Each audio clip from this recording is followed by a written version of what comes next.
김관진 전 장관은 군 사이버사가 보고한 댓글 공작 관련 문건 일부에 자신의 서명이나 V자 표시를 남겼습니다. 검찰은 이를 김 전 장관이 직접 챙긴 정황이라고 봤습니다.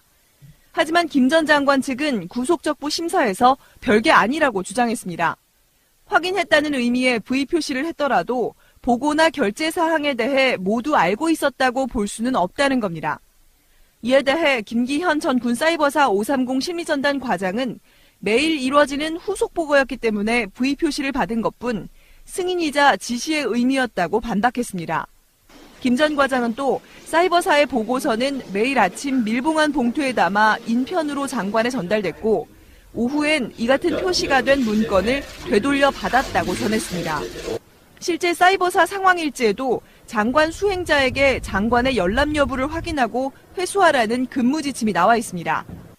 보고를 한 쪽에서 이 같은 주장과 기록이 나오면서 단지 봤다는 의미일 뿐이라는 김 전 장관의 주장은 설득력이 떨어진다는 지적입니다. 18대 대선을 8일 앞둔 2012년 12월 11일 국정원 직원이 문재인 당시 후보 낙선을 위해 사이버 댓글 활동을 한 의혹이 불거지자 경찰이 수사에 나섰습니다. 당시 경찰은 해당 국정원 직원의 노트북을 분석해 불법 댓글을 다는 데 쓰인 닉네임 30개가 적힌 메모장 파일을 찾아냈는데 이 파일이 또 다른 국정원 직원 안모 씨에게 전달된 정황을 최근 검찰이 포착했습니다.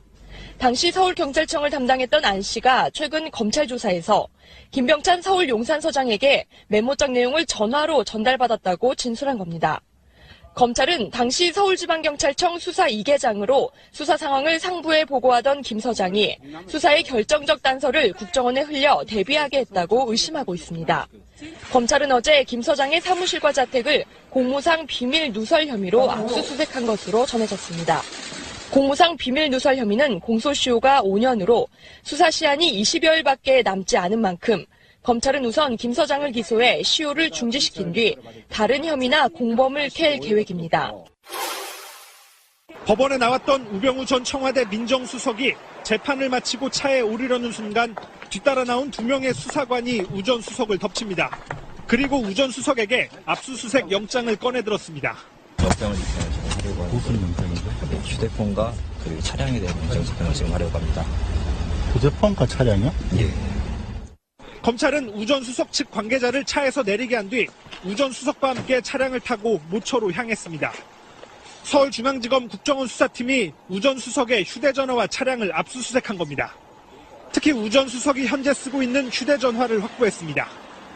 그동안 검찰은 여러 차례 우 전 수석에 대한 압수수색에 나섰지만 수사의 핵심 증거인 휴대전화를 확보하지 않거나 수개월이 지난 뒤 가져가 신용만 한다는 비난을 받았습니다.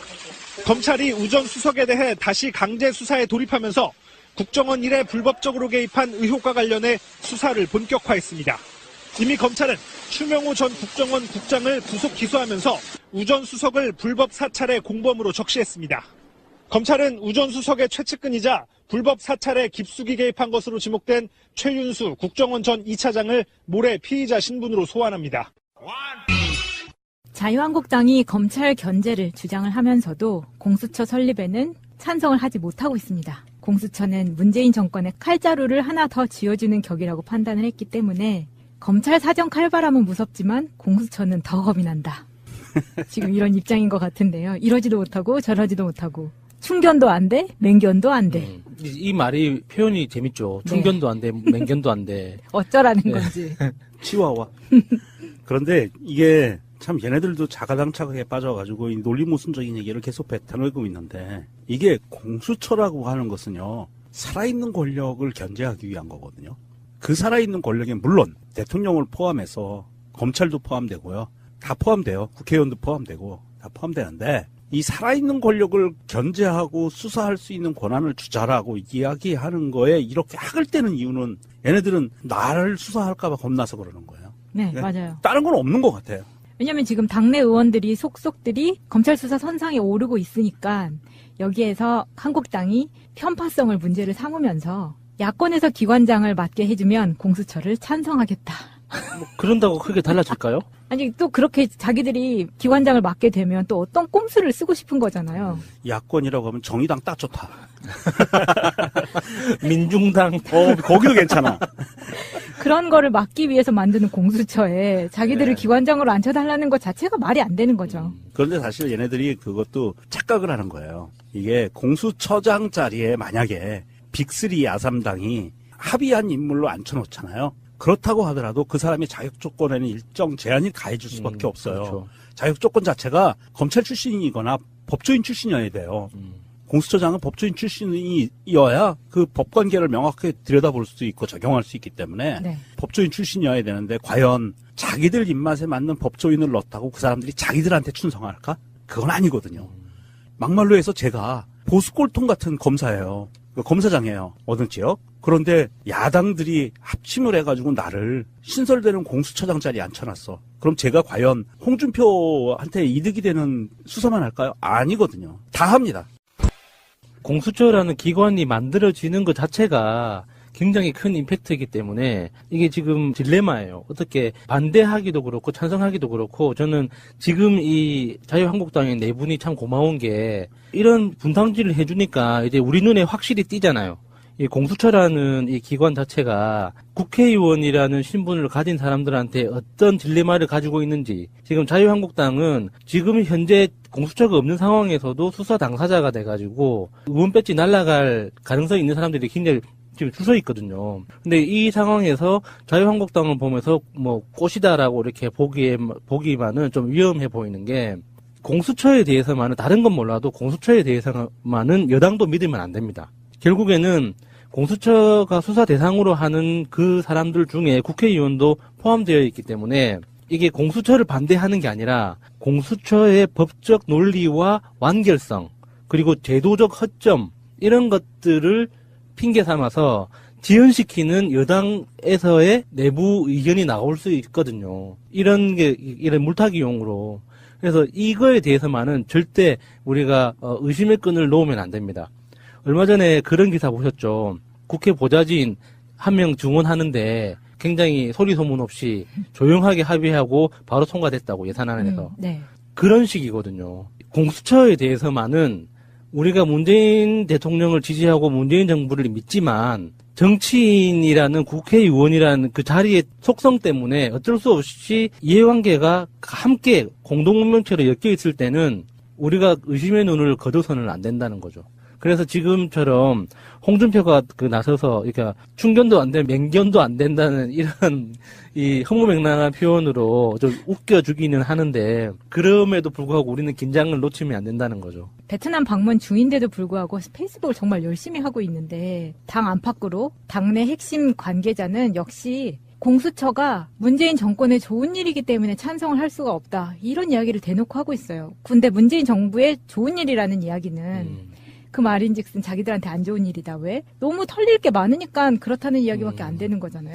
그러니까 기사에서 보면은 이 국회 내부의 어떤 제도적 허점을 드러내지 않고 논란 때문에 계속 지연되고 있다. 공수처 설립에 대한 법안이 지연되고 있다고만 설명이 돼 있는데 사실은 이제 각 상임위에는 소위원회라는 게 있어요. 네. 법안을 다루는 소위원회가 있고 예산을 다루는 소위원회가 있고 그리고 민원을 다루는 소위원회가 있거든요. 그런데 법제사법위원회 같은 경우는 그 상임위원회 자체가 법안을 다루는 거잖아요. 그러니까 1위원회, 2위원회, 3위원회 이런 식으로 있어요.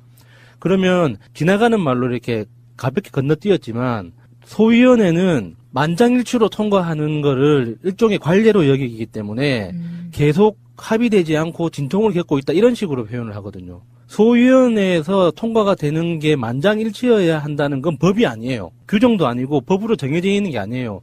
그동안 국회 내부에서 오랫동안 관례처럼 소위원회에서는 반대하는 사람 한 명도 없이 그냥 만장일치로 반대하는 사람이 실제로 그래요. 소위원회 위원장이 반대하는 분 계십니까 해서 아무도 손을 안 들면 통과해요. 그런 식으로 진행이 되거든요. 그러니까 이렇게 공수처처럼 굉장히 민감한 법안은 누구 한 사람이라도 손을 들거나 자리를 비워버리면 통과가 안 되는 거예요. 그러니까 자유당 김진태가 그랬잖아요. 나 이제 그 소위원회 안 들어갈 거야. 그러면은 위원회 소집 자체가 안 되는 거예요. 제가 지적하고 싶은 건 김진태의 비열함도 있지만 네. 그 다른 당 의원들의 소극적인 태도도 볼 수 있다는 거죠. 그러니까 이게 관례를 이유로 그동안 그 국회 관례가 그랬기 때문에 만장일치가 안 되면 통과가 안 된다. 그래서 상임위 본회의에 못 올린다. 상정하지 못한다. 이런 절차 자체를 인정해 주는 것 자체가 맞아요. 그러니까 아무 근거 없는 그동안의 관습적인 관례를 인정한다 하고 있다는 뜻이에요. 그러면서 김진태가 기자들을 만나서 자유한국당은 공수처에 대해 당론으로 반대하고 있으며 더 이상 논의를 하지 않겠다. 안 들어가겠다는 이야기죠. 적폐청산을 좋아하는 정권에 또 다른 칼을 쥐어줄 수는 없다. 적폐청산 안 하겠다는 이야기인가요? 이러면서 공수처는 일단 만들어 놓으면 북한의 국가안전보위부처럼 될 것이다. 라고 주장을 했어요. 북한의 안전보위부는 어떤 역할을 하는 것인가요? 국가안전보위부요? 그런 국가기관이 없어요. 북한에. 뭔가 소설에나 영화에서 본 것 같은데요? 그랬을 거예요. 왜냐하면 국가안전보위부라는 조직은요, 1970년대에 처음 만듭니다. 김일성이. 만들긴 만들어요. 그리고 82년에 국가보위부로 바뀌어요, 이름이. 그러면 김진태가 한창 열심히 학생 운동할 때, 그때 잠깐 있었던 그런 건가 보네요. 그 후에 다시 나와요. 그러니까 90년대 초에 들어서 국가안전보위부로 다시 또 바뀌어요, 이름이. 뭐 이름이 안기부에서 국정원으로 바뀌는 거랑 비슷해요. 비슷해요. 예. 그리고 2016년에는 국가보위성으로 바뀌었어요. 그래서 국가안전보위부라는 조직은 없어요. 그러니까 얘네들 제가 항상 얘기하지만 자유당 애들은 지체 현상이 너무 심해서 옛날에 자기 젊었을 때 기억으로 모든 정치를 하려고 지금 덤비다 보니까 업데이트가 잘 안 돼. 업데이트가 안 돼요. 그래서 21세기에 이런 지체 현상이 계속 벌어지는 거예요. 그래도 이번에 이렇게 김진태가 나서서 홍준표 말고는 지금 전국에서 나서서 짓는 사람이 없었잖아요. 홍준표가 대표적으로 짓고 그 다음에 장제원이 짓었는데 네. 김진태가 이번에 짓는 걸 보면서 정말 이게 겁 많은 사람들이 차례대로 나서서 짓는구나라는 생각을 했어요.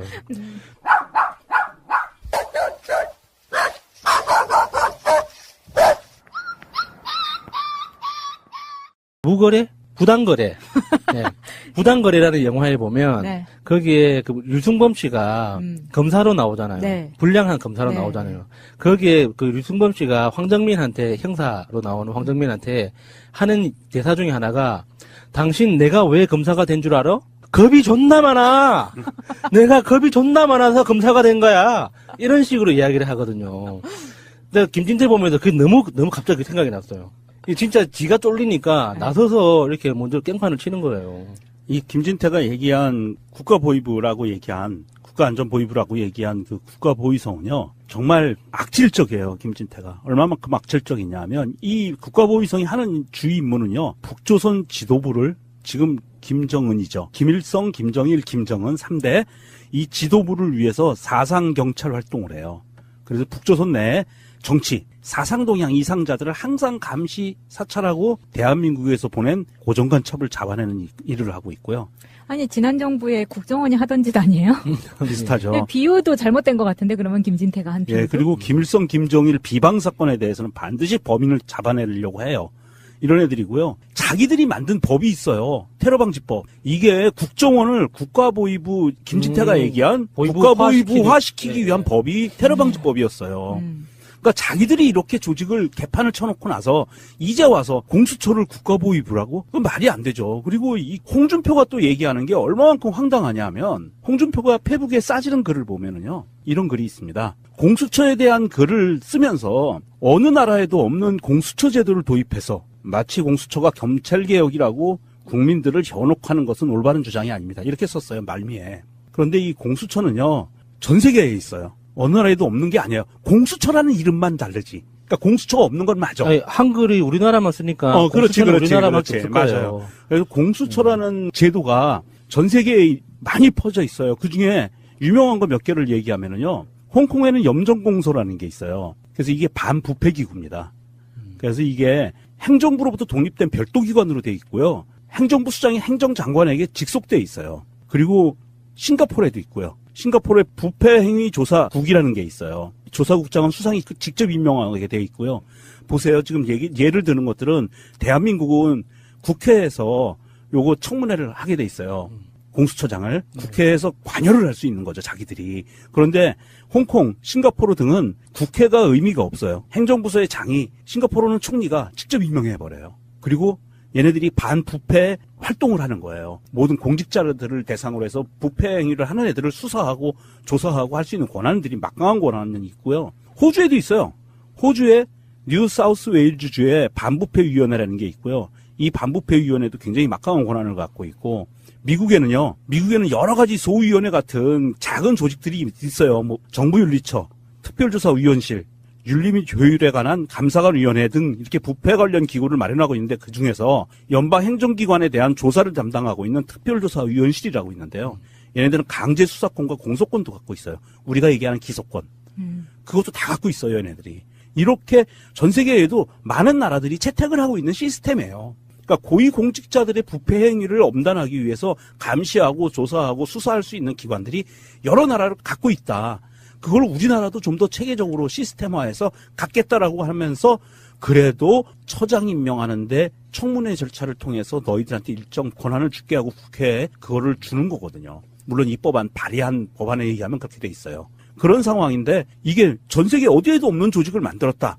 이런 식으로 홍준표는 또 거짓말을 하고 있고, 홍준표, 김진태 이런 애들이 정말 말도 안 되는 날조된 거짓으로 마치 이게 진실인 양 사람들한테 막 내뱉고 있어요. 홍준표도 그렇고 김진태 이 네, 사람도 김진태. 그렇고 뭐 원유철 그리고 몇 명 더 있죠. 지금 혐의가 지금 의심되는 사람들이 십수명 돼요. 예. 십수명.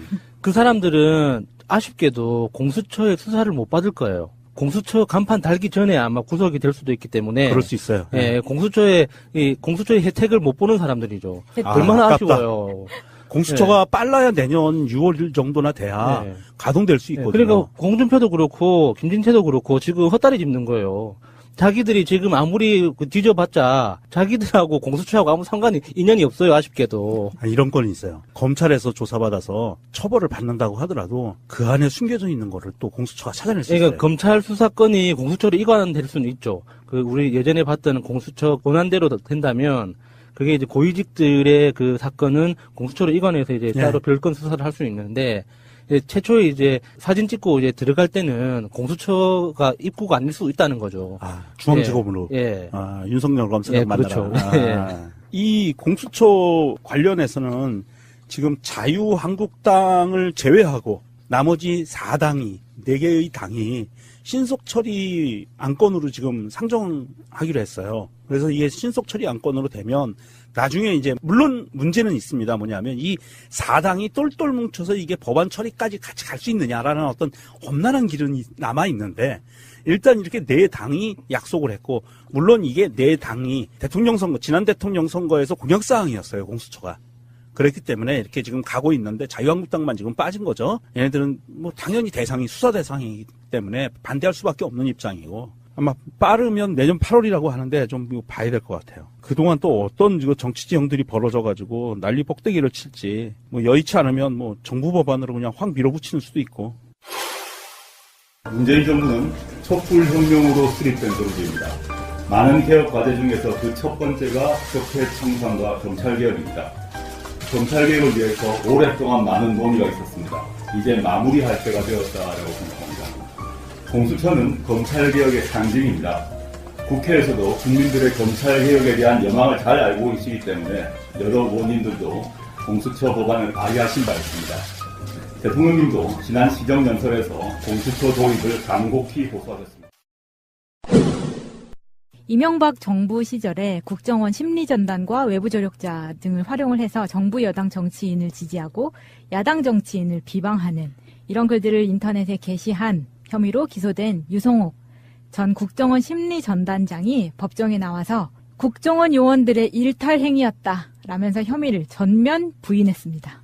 치사한 새끼. 지금 아니 고위공직자까지 지낸 놈이 이게 그 처벌받는 게 무서워서 이걸 자기 부하들한테 돌리고 자기만 살겠다고 하는 거는 이건 조폭 문화에도 없는 문화예요. 뭐 국정원에서 위에서 시키지 않은 일을 이걸 그러면 알아서 했다는 이야기인지 이거 너무 뻔한 시나리오. 그렇죠. 네. 말도 안 되죠. 이거는 말도 안 되는 거고요. 국정원이라는 조직, 국정원 조직이 아니고요. 일반 사기업에서도 이건 불가능한 일이에요. 민주당이 덮쳐가지고 셀프 감금했던 그 네. 여자분 있죠. 김하영. 네. 예. 그분도 그 개인의 일탈이라고 핑계를 대잖아요, 처음에. 그렇게 일탈을 체계적으로 하는 건 처음 봤어요. 전 국가가 나서서 예. 일탈을 도와주는. 뭐 일탈하는데 월급도 주고 뭐 여러 가지 비용도 지원해주고. 맞아요. 원룸도 내주고. 예. 사실 진짜 그때가 정말 아쉬운 순간인데 그때 뒤집었었어야 됐거든요. 정확하게 예. 잡아낸 거였었잖아요. 예. 당시에 정말 기억이 나는 게 실시간으로 모든 인터넷 독립 매체들까지 다 나서서 실시간 생중계를 했었는데 문을 안 열어주는 거를 너무 아까웠어요. 정말 아까웠죠. 그때 그 전직 국정원 직원이 이 일종의 가이드를 안내를 해서 네. 여러 가지 지침을 줬는데 그 당시에 민주당 당직자한테 규지를 시켰대요. 그 여자는 분명히 자기 스스로 국정원 직원이 아니라고 결사적으로 이야기를 할 거다. 아니라고 부정할 거다. 절대 믿으면 안 된다. 그래서 무조건 끌고 나와야 된다. 그래서 경찰에 인계한 다음에 신분을 확인하지 경찰이 오기 전에 그 여자가 육체적으로 떨어지면 더 이상 우리가 손댈 방법이 없다라고 교육을 시켰대요. 그런데 그 당직자가 원룸에 들어가서 물어봤대요. 국정원 직원입니까? 그러니까 아닌데요 하니까 아니라고 나왔다는 거예요. 거기서부터 셀프 감금이 시작된 거예요. 일단 한대 패고 시작했어야 되겠네. 아니 이게 우리가 얘네들은 흔히 얘기할 때 일탈이라고 그러잖아요. 개인의 일탈이었다. 예. 이게 일탈이라는 말이 사회학에서 말하는 그 원래의 뜻은 사회에서 규정한 제도나 규범에서 벗어난 행위라고 얘기를 해요. 어떻게 이게 사회 규정이나 범위에서 벗어난 행위 별거 아닌 것 같잖아요. 그런데 여기서 얘기하는 얘네들 단어를 잘못 쓰는 게 악의적으로 잘못 쓰는 거죠. 일탈이라고 하면 안 돼요. 차라리 이런 애들은 심리전 전단장 정도 되면 이거 개인이 저지른 범죄입니다라고 얘기해야 돼요. 일탈 행위라고 얘기하면 안 된다는 거지. 그렇죠. 뭔가 축소시키려고 하는 거죠. 그렇죠. 이걸 물타기 하는 건데 전형적인 물타기예요. 일탈이라는 말이. 그래서 일탈이라고 하지 말고 이거는 제가 시키지 않았는데 제 부하 직원이 알아서 한 범죄 행위입니다. 처벌해 주십시오. 그러면 돼요. 그러면 그 직원이 다 불어. 그 일탈이라고 두리뭉실 넘어가는 거야, 이놈의 새끼들은. 맞네. 할 일이 쌓였을 때 훌쩍 여행을 아파트 옥상에서 버티 점프를 신도림 여간에서 스트릿쇼를 야이야이야이야이야 이런 게 일탈입니다. 새가 날아든다는 여러분들의 하트를 먹고 삽니다. 잊지 않으셨죠? 에피소드 제목을 누르고 플레이가 되면 오른쪽 위에 하트를 꼭 눌러주세요. 오늘도 감사합니다. 더 많은 분들이 들을 수 있도록 하트 꼭 눌러주세요. 근데 검찰이 이 사람을 공소할 때부터 사실이 다 있기 때문에 이 사람은 지금 발을 뺄 수가 없는 상황이에요. 예를 들면 원세훈의 지시를 받고 2009년 2월부터 2010년 2월까지 1년 동안 총 1165회에 걸쳐서 다음 아고라 등 인터넷 사이트에 여당 정치인을 찬양하거나 아니면 야당 정치인을 비방하거나 이런 댓글을 달았다는 거 아니겠어요? 일탈이란 말이 글자 그대로 맞는 말이 되려면 1165명이 1년에 한 번씩 해가지고 1165회가 된다면 일탈이 맞죠. 수천만 건 중에 사실은 예. 아주 요만큼만 공소가 그쵸. 제기가 된 거예요. 그리고 수십만 건 중에 이게 버리고 삭제하고 네. 재배시키고 남은 것 중에 1165회만 지금 이게 숫자로 다루고 있는데 그러면은 이게 1165회만 한 거는 일탈이라고 봐야 되는 거예요. 이게 범죄 행위는 횟수가 중요한 게 아니잖아요. 항상 그럼요. 이야기하지만. 예. 1165명이 한 명씩 했어도 범죄고요. 한 명이 1165회를 했어도 범죄예요. 그리고 이게 뭐 1165회뿐만이 아니라 이거는 이제 심리 전단을 통해서 한 거고 민간인 외곽팀을 이용해서는 또 달라요. 2333회라고 나와 있는데 이거는 이런 식으로 개수를 세서 그렇지. 그리고 축소된 나머지 불필요한 것들 싹 탈락하고 예. 정말로 범법 사실이 있는 것만 개수를 셌을 텐데 댓글을 작성한 사람들이 이런 식의 댓글만 작성을 했느냐. 그게 아니잖아요. 비슷하게 인격 모독과 진짜 악성 댓글을 다는 애들은 히스토리를 볼 수가 있잖아요. 네. 보면 정말 가관이거든요. 진짜 이게 양아치죠. 이제 심리전이라는 그 말 자체가 이 전쟁의 개념을 가지고 있는 거잖아요. 거기에 단장식이나 했던 사람이 이런 식으로 꼼수를 부리는 건 스스로도 굉장히 부끄러울 거라고 봐요. 그리고 이 사람은 관제 집회, 그리고 시국 광고, 뭐 이런 걸로 해서 오프라인으로도 정치 활동을 했고, 그리고 활동비 명목으로 민간인 외곽팀에게 11억 5천만 원 상당을 지원한 혐의. 이게 이제 특가법 가중 처벌까지 받는 국고 손실이잖아요. 네. 그러면은 이거는 뭐 댓글뿐만이 아니라 돈과도 관련이 되어 있고 집회까지 이 사람 빠져나갈 수가 없는데 이거를 국정원 요인들의 일탈이라고만 이야기한다는 거죠. 그러니까 이 변호사들이 지금 스텝이 꼬이고 있는 게 변호사들의 논리가 앞뒤가 안 맞아요. 심리전단장은 11억 이상의 자금을 그 외곽팀한테 지원을 했는데 심리전단 직원들은 그 자금 집행 사실을 몰랐기 때문에 범죄가 아니라는 거죠. 그게 뭔 소리예요? 그게 뭔 소리예요, 그게. 그러니까 그러면 개가 찢어도 그거보단 일관성이 있겠네. 댓글은 달았는데 그거는 범죄는 아니다. 돈을 썼는데 심리전단장은 나는 모르는 돈이다. 무슨 말이에요, 그게? 그러니까 얘가 심리전단장씩이나 했던 나이 60이나 쳐드신 분이 이렇게 와가지고 이런 발뺌하는 듯한 자기 쫄병들한테 다 뒤집어 씌우려고 그러고 자기는 죄 없어라고 얘기하려고 하는 게 사실은 부질없는 짓인 게 얘가 제일 중요한 형은요. 마차님이 얘기한 것처럼 특정경제가중처벌법상의 국고 등 손실죄예요. 이게 제일 무서워요. 5억 이상이면은요 5년 이상 또는 무기징역이에요. 오, 무기징역까지. 네. 이게 제일 무서운 건데 얘는 지금 이거에 대한 방어 논리가 없어요. 할 수가 없거든.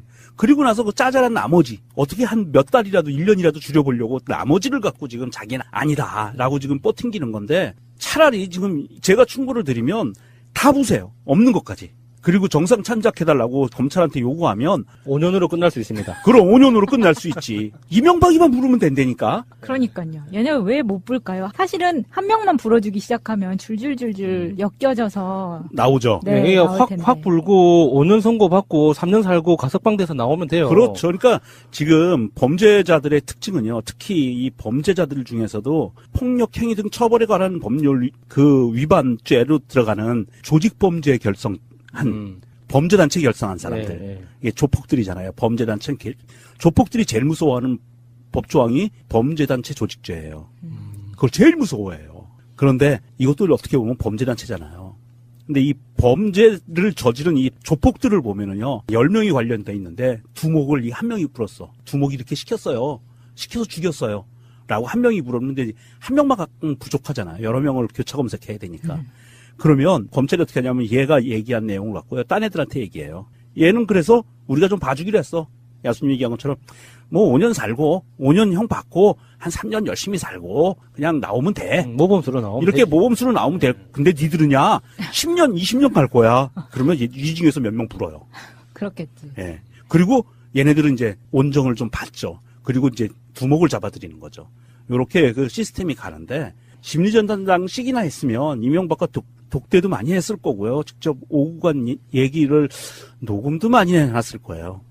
그러니까 그냥 없는 것까지 있는 거 없는 거 탈탈 털어서 다 불고 검찰한테 그냥 살려만 주십시오라고 얘기하면 뭐 한 10년 정도로 끝나지 않을까 싶으니까. 아직 명박산성이 견고해 보이니까 아직까지 무너지지 않았잖아요. 그래서 지금까지는 혐의를 부인할 수 있는데 사실 아무리 이명박을 독대를 하고 했었다 하더라도 이명박이 반띵 정신으로 이 사람한테까지 변호사를 선임을 해주거나 보호해주진 않을 거란 말이에요. 그러면 언젠가는 반영되면 안 되니까. 네, 언젠가는 뚝이 무너질 거라는 거죠. 그렇죠. 이명박 입장에서는 특히 이명박 가솔 그룹들, 바운더리 안에 있는 사람들은 절대로 지금 이 적폐청산의 이 파도에 휩쓸리지 않기 위해서 근처에 얼씬도 안 해요. 한 명이라도 만약에 그 안에 있는 이름이 있는 사람들이 한 명이라도 마차님 말처럼 만약에 변호를 해줄게, 변호사를 선임해줄게라고 접근하는 순간 그게 도화선이 돼서 이쪽에 확 터져버릴 수가 있어요. 지금은 이명박 지인들이 가슴이 조마조마하겠네요. 아, 내 이름이 명박이 머릿속에 떠오르면 안 되는데. 아, 그때 개고기 한 점 먹은 게, 얻어먹은 게, 뭐 이러면서 네. 식은땀 흘리고 있겠죠. 어찌됐든 이 심리전단장이라는 직책까지 갖고 있었던 유성옥 씨, 우리 유씨인지 아닌지 모르겠는데. 아니길 바랍니다. 그런데 이 유성옥 씨 어쨌든 다 털어놓으세요. 다 털어놓으시고, 가벼운 마음으로 더 이상 전전긍긍할 필요 없이 가볍게 재판받으시고, 처벌받으시고, 모범수로 나오십시오. 유성옥이 공소사실에 대해서 앞으로 재판 진행 과정에서 차차 말씀드리도록 하겠다라고 얘기를 했기 때문에 앞으로 차차 얘기를 할 내용이 무엇인지 기대해 보도록 하겠습니다. 김관진 전 장관 측 변호인은 군사이버사령부 댓글 사건과 관련해 구속된 인물은 김 전 장관과 임관빈 전 정책실장 둘뿐임을 부각시켰습니다.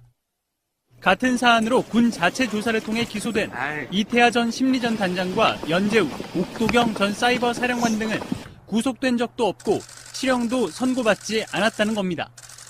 김 전 장관은 앞서 영장 실질 심사에선 자신에게 모든 책임이 있다는 취지로 말한 것으로 전해졌습니다. 하지만 정작 구속적부심 심사 과정에선 앞서 재판을 받은 부하들은 구속이 안 됐는데 왜 자신은 구속하느냐는 논리를 내세운 겁니다. 그러면서 부하들에게 책임을 전가하는 듯한 주장도 했습니다. 먼저 이태하 전 단장에 대해선 소속 부대원들에게 안철수, 문재인 당시 대선 후보에 대한 비방을 하도록 개별적인 지시를 한 인물이라고 썼습니다. 또 연재욱 사령관은 이 전 단장과 매일 회의를 집행하고 지휘 감독한 인물인데 집행유예를 받았다고도 했습니다. 1987년 11월 29일이 대한항공 858기 폭파 사건이 난 바로 그날이고요. 올해로 정확히 딱 30년 된 날입니다. 5.18이 37년 된 거예요. 80년에 5.18, 87년에 칼기 858기 폭파 사건 났고요. 세월호 사건은 지금 4년째를 가고 있습니다. 그러저러한 흐름 속에서 며칠 전에 북한에서 오신 홍강철님 인터뷰를 한 적이 있습니다. 반응이 엄청났습니다. 대체 말이 되느냐? 뭐 이런 이야기들. 김현희 바로 이 사람이 과연 진짜가 맞느냐? 뭐 이런 이야기까지 있었는데요. 그 홍강철님하고 당시에 그 인터뷰는 북한 김현희의 고백록에서 잘못된 부분을 바로잡아주는 그런 내용이었고요. 이제 칼기 폭파 사건 30주기에 관련한 인터뷰를 한번 해보도록 하겠습니다. 여전히 지금 인기 상종가를 치고 있던 홍강철님 고정설도 나왔어요. 홍강철님 나오셨습니다. 예. 홍강철입니다. 감사합니다. 예, 어서 오시고요. 다음에 신성국 신부님 소개할게요. 네, 반갑습니다. 저는 신성국 신부입니다. 그리고 저는 칼 858기 사건 진상규명 시민대책위 집행위원장 15년째. 저도 고정입니다. 월급도 안 나오고. 월급도 전혀 없습니다. 예. 작년에 나오셨었죠? 네. 홍강철님 그 짤막한 저 인터뷰 나가신 뒤에 정말 반응이 폭발적이었어요. 이거 그냥 뭐 손님한테 접대하는 건 아니고요. 오늘 저는 가급적이면 외래어를 사용하지 않도록 하겠습니다. 근데 정말 재밌었어요. 그 내용 중에 일부 수정할 건 하나 있었어요. 제 기억에 박격포는요. 네. 생각해 보니까 보병들도 쓰는 거예요. 네, 네, 네. 그렇죠. 그거 이제 포병이라고 이야기를 해서. 네, 네. 그거 외에는 뭐 거의 완벽한 인터뷰가 아니었나. 네. 그 팩트는 박격포가 3.3mm 박격포는 높다는 거죠. 그렇죠. 예. 네. 3.3mm가 뭐야. 33mm도 없고. 뭐 샤프 펜슬도 아니고. 네. 샤프 펜슬이 뭔지 아세요? 네, 샤프 이렇게 쓰는 거요. 기계식으로 된 연필. 네, 이렇게 딱딱딱 누르면 그 연필 속심이 나오는 거. 북한에서는 연필을 뭐라고 합니까? 연필이라고 하죠. 그 샤프라고도 했어요, 옛날에는. 그러면 연필이라는 말은 분단되기 이전에도 쓰던 말이었군요. 네, 그렇죠. 그렇게 우리가 볼 수 있는 거겠죠. 네. 재밌는 게 뭔지 아세요? 아이스크림. 네, 아이스크림도 아이스크림이라고 하죠. 정말요? 네. 저희는 어떻게 배웠냐면 얼음 보숭이. 얼음 보숭이라고도 해요. 그 한때는 우리말로 살려 쓴다고 이렇게 얼음 보숭이 뭐 이렇게 했어요. 하긴 했는데 그 후에 그 김정일이 이렇게 돌면서 외래어로 굳어진 거는 그대로 쓰라고. 외국 사람들이 와서 들어보고 무슨 말인지 모르지 않냐고. 그러니까 그 어떤 일이 있었냐면 그 샐러드를 남새 생채 이렇게 했던 것 같아요. 이 메뉴판에다가. 그러니까 그 샐러드 외국 사람은 모르잖아요. 남새 생채가 뭔지. 그래서 그것 때문에 그런 일이 있었어요. 중학교 때 그 얼음 보숭이를 배우고 저희 한때 한참 얼음 보숭이라고 일부러 썼거든요. 재밌어가지고 네, 네. 그 말이. 그러니까 지금 한국의 문제는 외래어 표기법이라는 게 있어요. 그래서 외래어로 우리나라 표준말로 많이 쓰는 말은 규정이 돼 있는데 문제는 너무 남발한다는 거고요. 사실 저도 반성해야 될 부분이 이제 뭐 방송하다 보면 프레임 뭐 이렇게 막 굳이 쓰지도 않아도 돼야 될 것들이 많이 쓰는 경우가 있는데 반성하고요. 축구에서 왜 코너킥이라고 하시죠, 신부님? 네. 코너킥 뭐라고 하는지 아세요? 북한에서? 아니면 구석차기. 네. 구석차기. 괜찮다 그거. 구석. 자, 그리고 신부님은 또 1년 동안 그러니까 해년마다 11월이면 이제 인터뷰를 하는 뭐 이게 관례가 되는 상황인데 1년 사이에 변한 거 없습니까? 저희들은 변한 거라면 정권 교체를 간절히 원했었던 거. 그래서 문재인 정권이 들어서서 다시 희망을 갖고 다시 재조사, 진상규명 또 지금 열심히 또 다시 시작했습니다. 그것이 저희들에게는 큰 판을 만들어주는 거예요. 그러면요. 제가 일정한 흐름을 봤거든요. 칼기 폭파 사건 때문에. 네. 종편들은 정말 사력을 다해서 막는 느낌이에요. 김현희. 맞습니다. 예를 들면 종편에 김현희를 출연시키려면요. 그 반대로 말씀하시는 분, 신부님 같은 분들 출연시켜야죠. 그건 없어요. 형평성을 가져야죠. 네. 김현희의 쉴드만 나오는데 최근에 그 태영호 영국 공사 이분이 이제 가장 고위직이라고 해서 이제 이쪽으로 넘어왔는데 그분에 대해서는 저희들이 얼마 전에 그러니까 작년에 다룬 적이 있어요. 영국에서 국방부에서 공사를 하다가 지금 계좌가 막혀 있잖아요. 그걸 막혀 있다 보니까 현찰로 지원을 받아요. 그 현찰 지원 받은 공금을 횡령해서 탈북한 걸로 우리는 이미 알고 있잖아요. 도둑놈이죠. 네. 그런데 그분이 김현희에 대한 실드를 쳐요. 아는 사람이라고. 그게 말도 안 되는 거는 태영호 그분이 몇 살쯤 됐어요 지금? 한 50대. 네. 그러면 30년 전에는 몇 살이었을까요? 20대 초반. 네. 정도 됐어요. 만약에 북한에서 그런 일을 했다면 그러면 최대의 보안이 보장됐을 겁니다. 아마 그 이야기가 김인혜에 대한 게. 그러면 20대 초반이 그때 당시 대학이나 다녔겠는데 채용가 어떻게 알아요? 그 이후에 영국 대사를 하면서 뭐 알았다 칠 수 있는데 그거는 만약 북한이 했다면 극비중의 국비였을 거란 말입니다. 영국 대사 같은 게 그 나라 그런 데 아니죠. 영국 대사 여기서는 영국 대사 하면 완전히 그 크게 보는데 일개 외교관의 그 하나입니다. 북한은. 네. 그렇게 정치적 영향력도 없고 그렇거든요. 근데 문제는 그 태영호가 한국에서 정상적인 생활을 하기 전에 거치는 곳이 있다는 거. 네, 그렇지. 있죠. 바로 국정원. 네, 국정원 중앙갑동신문센터. 항장예비도 와서 뭐 90도로 인사를 한다는 그분만 말고도 네. 여러 각도에서 김현희를 안다는 사람들이 가끔씩 나와요. 네, 근데 뭔가 쉴드를 위한 쉴드. 아, 죄송합니다. 내가 영어 외래어 안 쓰려고 했는데. 방패라고 해주세요. 방패.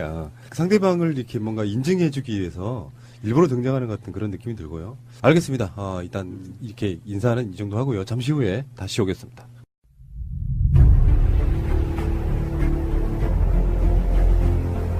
국민들은 국가의 존재 이유가 무엇이냐고 물었습니다. 어려울 때 국가가 든든하게 지켜주고 있다는 믿음을 주어야 합니다. 그것이 국가의 존재 이유입니다. 자, 본격적으로 이야기를 한번 이제 나눠볼 텐데요. 무려 30년이에요, 30년. 그래서 30년이라고 하면은 한 세대가 바뀌는 시간이거든요. 네. 근데 그 사건 이후에 빠른 시간 안에 민주정부가 만들어졌다고 하면 훨씬 빨리 어떤 진상규명이 될 수도 있는 부분인데 우리들이 세월호 사건에 대해서 안타까워하는 게 지금 그런 부분이거든요. 칼기 폭파 사건처럼 될까봐요. 네. 근데 그보다 더 7년 전에 있었던 5.18도 지금 국방부에서 TF 만들어서 하지만 37년이 지났습니다.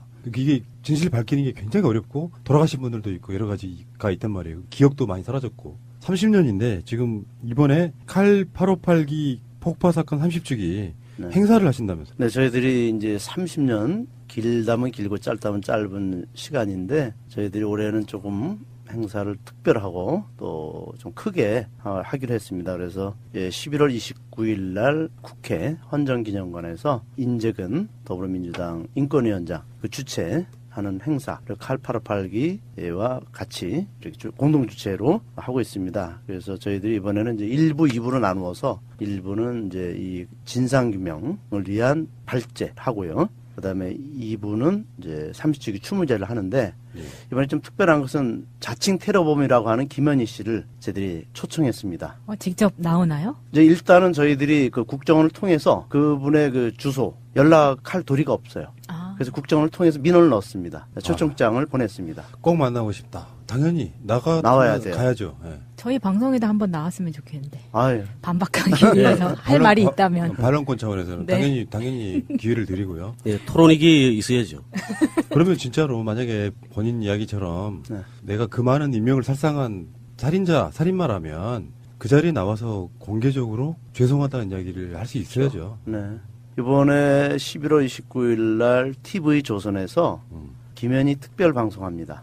인터뷰 다 땄고 지금 준비하고 있습니다. 이렇게 TV조선의 보도국 기자들은 쉽게 언제든지 김현희를 만날 수 있고 취재도 하는데 피해자인 가족들의 이런 만남 또 이런 초청에 대해서는 일체 지금 거부하고 있습니다. 김현희가 정말 자신이 이 사건의 주범이라면 또 가해자라면 이 피해자, 이 어머니들 또 피해자 가족들에게 나와서 정말 사죄하고 용서를 구하고 이제는 화해의 길로 가야죠. 왜 30년이 됐는데도 한 번도 추모제에 참석하지 않는지 이해할 수가 없습니다.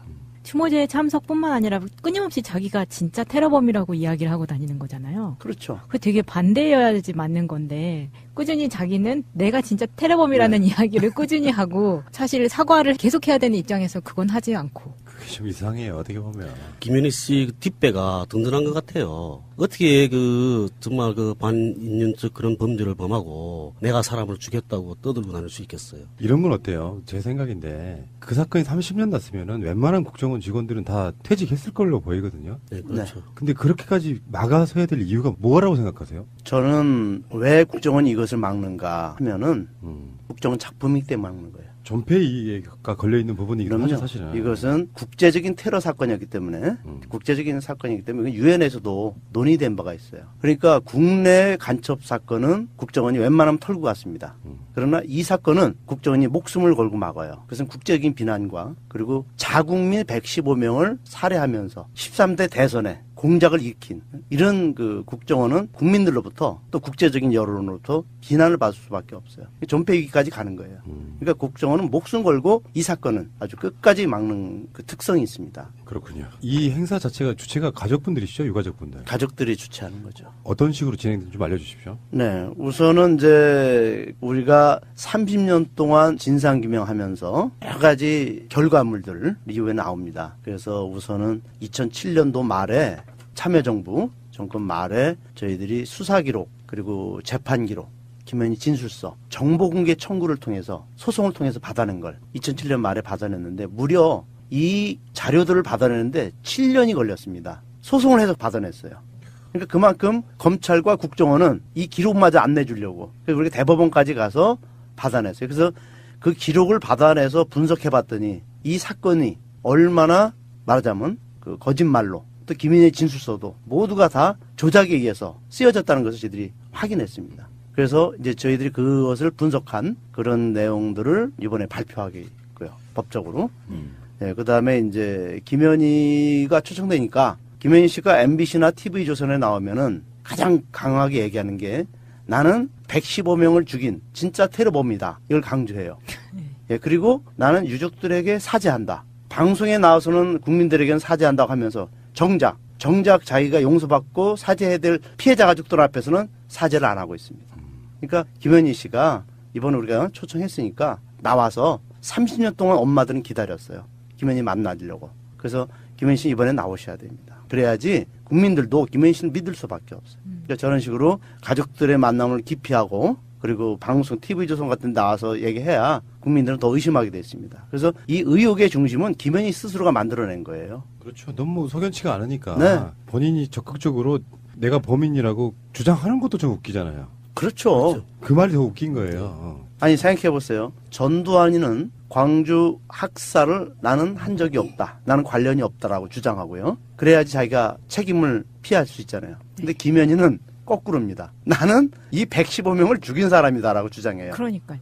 얼마나 이게 잘못된 거예요. 그러니까 김현희가 왜 이걸 주장하느냐. 국정원이 이것을 원하는 거예요. 그런 말을 하라고. 그러니까 자기는 계속 그 얘기를 하는 거예요. 그 30주기 행사가요. 제가 장소와 날짜를 좀 알려드릴게요. 2017년 11월 29일 수요일 오전 10시 30분부터 1시까지입니다. 장소는 국회 헌정기념관이고요. 이 행사는 칼 858기 가족 그리고 천주교 인권위원회에서 주최하고 있고요. 여기 보면은 많은 분들이 가보시면은 이 행사 시간이 생각보다 굉장히 긴 거 보니까 해야 될 일이 굉장히 많은 거죠, 지금. 네. 그리고 토론도 하셔야 되고. 맞습니다. 그리고 제 책을 이번에 출간합니다.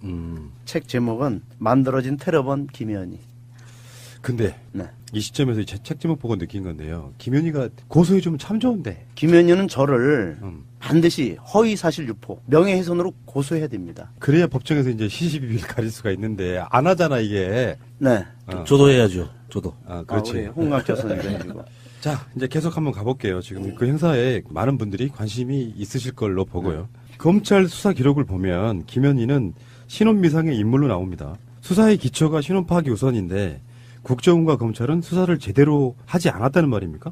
예. 수사 기록, 재판 기록, 또 판결문 모든 기록의 첫 페이지에는 피고인 또 피의자에 대한 인적 사항이 반드시 기록되게 돼 있어요. 그런데 김현희는 가장 중요한 그 신원, 즉 번호, 주민등록 번호, 또 이북에서는 국민증 번호, 또 김현희는 노동당 당원이라고 했거든요. 그러면 노동당증 번호가 있어야 돼요. 그리고 김일성 종합대학 출신의 대학생 번호가 있어야 돼요. 이 모든 신원에 관한 그러한 그 번호, 증명을 하지 않고 있어요. 저희도 주민등록증을 맨 처음에 받으면은 번호를 다 외우거든요. 네. 어디든 써야 되니까. 근데 그 번호를 모른다는 이야기신 거죠. 네. 그러니까 어떻게 나왔냐면 기억을 못 한다고 나와요. 그러면 집 주소는 어때요? 집 주소도 틀려요. 아니 자기 집 주소도 모르는 엘리트 공작원입니다. 그 평양시 문수구역 문수동으로 돼 있어요. 모든 기록에. 근데 이 문수구역은 1984년도에 바뀝니다. 없어져요. 구역을 자기 구가 어딘지도 모를. 근데 이것이 재판 내내 그대로 이것이 기재돼 있어요. 수정하지도 않고. 그러면 혹시 그 집 주소를 가리기 위해서 일부러 틀리게 하거나 모른다고 하는 건 아닐까요? 그러니까 내 생각에는 그래요. 김현희가 자기 집 주소를 정확히 대면 네. 북쪽에서 그게 해당하는 사람이 내가 언제부터 거기에서 살았어 하고 나올 거 아니에요. 그리고 그걸 북한이 어떤 경로를 통해서든지 그 외국 사람들 불러다가 그 인정을 시킬 거란 말이에요. 그러면 안 되죠. 정확히 되면 안 되는 거예요. 이제 당증 번호나 공민증 번호나 다 같거든요. 네. 그것도 또 그런 번호를 대면 북한은 이렇게 그 일련 번호로 쭉 돼 있거든요. 그러니까 그건 숨기지 못해요. 그러니까 그에 맞는 사람을 내보내면 안 되는 거죠. 그러면 같이 셀프라는 게 그 드러나잖아요. 그러면 김현희가 김일성 종합대학 예과에 들어갔다가 1년 만에 평양 외국어대 일본어과로 바꿨다고 했습니다. 가능한 일입니까? 그것도 가능하지 않죠. 우선 김일성 종합 예과라는 것 자체가 예비과거든요. 예비과예요. 예비과는 어떤 사람들이 가냐하면 제대군인, 그러니까 군복무 10년 이상 한 사람들이잖아요. 그러니까 오랜 동안 군복무를 하다 나니까 이 머리에 학교 때 배운 게 다 없어졌어요. 그랬으니까 예과에다 넣고 1년 동안 재교육 시키는 거죠. 기초교육을 시키는 거예요. 수학, 영어, 물리 이런 걸 기초교육 시켜서 그다음에 본과에 입학시키거든요. 근데 김현희는 중학교를 졸업하고 입학했어요. 그러면 그런 사람들은 직발생이라 하거든요. 그건 본과에 곧바로 들어가요.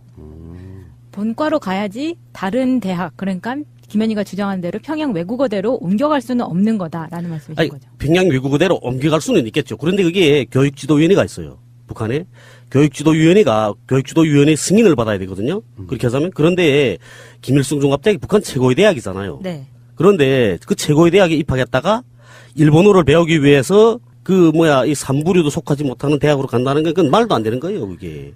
김일성 종합대학 그 대학생들 바지가 다르거든요. 여느 대학하고. 그때 당시도 달랐어요. 그런데 그렇게 그 긍지로운데 왜 외국어대로 가겠어요? 그건 말이 안 되죠, 그게. 그리고 일본어 자체는 또 북한 사람들이 선호하는 외국어 아니에요. 북한에 일본 사람 제일동포들이 많잖아요. 예? 십만이 넘는데 그런 제일동포들이 들어왔어요. 일본어에 대한 거는 정말 그 일본어 선수들은 많거든요. 그러면 본인이 일본어를 원해서 옮겼다라고 주장을 한다면 사실 김일성 종합대학 안에도 일본어과는 있을 거 아니에요? 네, 그렇죠. 있겠죠. 종합대학인데요. 왜 없겠어요? 그럼에도 불구하고 네. 굳이 삼류 대학 외국어대로 네. 갈 이유가 없다라는 네, 그렇죠. 말씀인 거죠. 그러면 또 김현희가 주장하는 것 중에 일본인화되는 교육을 위해서 일본에서 납치한 그 여자 있죠. 다구치 야에코. 네. 이 사람을 일본어 선생으로 삼았다고 하는데 북한에는 일본어 하는 사람이 많죠. 이제 말한 것처럼 일본의 제일동포들 있잖아요. 10만이 넘는. 그리고 그 사람들도 그 당에 충실한 사람들이 얼마나 많아요. 북한에. 제일동포들도 정말 많거든요. 그리고 이 일본이나 교육이라는 게 일본 사람처럼 일본이 문화를 배운다는 그게는데, 예? 북한 제일동포들도 지금도 일본식으로 살아요. 그 사람들. 우리 담임교원이 류명숙이라는 담임교원이 있었거든요. 중학교 1학년 때 맡았어요. 3학년까지 맡았는데 그분이. 그리고 시집 갔죠.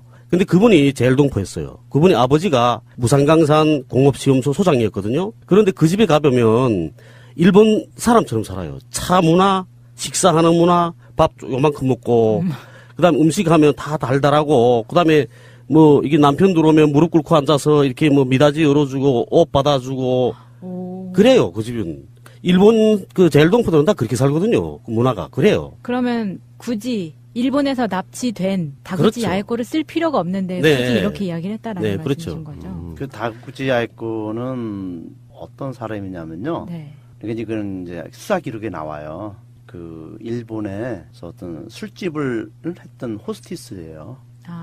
근데 이렇게 김현희 같은 대남 정예 공작원을 만드는데 굳이 외교 간의 분쟁이 될 수 있는 납치 끝까지 벌이면서 그것도 무슨 엘리트 일본의 무슨 유명한 대학 교수도 아니고 좀 미안한 얘기지만 술집 여자를 납치해갖고 어떻게 북한의 그 엘리트 일본인 교육을 위해서 씁니까? 이거는 어떤 설정을 해도 너무 오버한 것 같아요. 아는 거를 끌어다 쓰다 보니까 지금 이런 상황이 그렇죠. 나오는 것 같은데 그러면 이 어머니 임명식의 신원에 대해서 좀 여쭤볼게요. 김현희의 엄마 이름이 임명식, 1934년생이고요. 개성 출생이라고 하고요. 지난 방송에 나왔던 것처럼 개성 호수돈 여고를 졸업을 했고 개성 만월중학교의 교원이었다고 합니다. 이것에 대한 사실을 조사를 했다고 하는데 이 이야기가 무슨 얘기인가요? 그 김현희 어머니가 임명식이라고 나와 있고요. 그다음에 생년월일은 1934년으로 돼 있어요. 그건 그냥 수사 기록에 의한 근거에서 말씀드리는 건데 그러면은 그 호수돈 여고 그 백년사라는 책을 보면요. 이 호수돈 여고는 1941년도에 명덕 여자 고등학교로 이름이 바뀌어요. 그러면 김현희 엄마가 34년생이면 고등학교 들어갈 나이면 50년도예요. 그렇죠. 그러면 41년도에 이미 명덕학원. 그럼 명덕학원이라고 이야기를 했었어야지. 그렇죠. 그 전 이름이 호수돈이라고. 호수돈이라는 이름이 완전히 없어져요. 어? 그러니까 이거는 호수돈 여고를 졸업할 수도 없고 호수돈 여고가 없어져요. 그런데 호수돈 여고 나왔다고 그 안기부는 발표했고 그다음에 더 또 이것이 문제가 좀 있는 게 1950년부터 53년까지는 이 전쟁 중이라 한국. 네. 휴교를 합니다. 임시 휴교를 내려요. 그리고 53년도에 대전으로 호수돈 여고가 이전을 해요. 지금 대전에 호수돈 여고 있죠. 네. 이전한 겁니다. 그게 개성이 있던 게. 그러니까 그 김현희 어머니는 호수돈 여고를 다닐 수가 없어요. 그렇네요.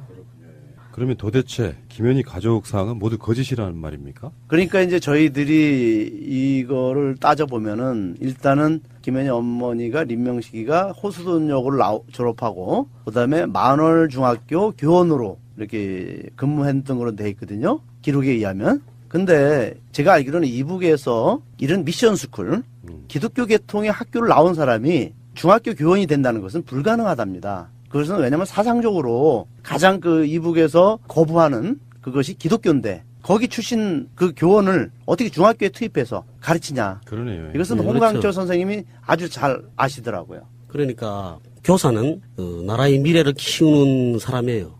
나라의 미래를. 그런데 나라의 미래를 기독교 계통이 여학교를 졸업한 여자한테 맡긴다는 건 말이 안 되는 거죠. 그게. 네, 그 얘기 저번 방송 네. 때도 하셨던 그 얘기죠.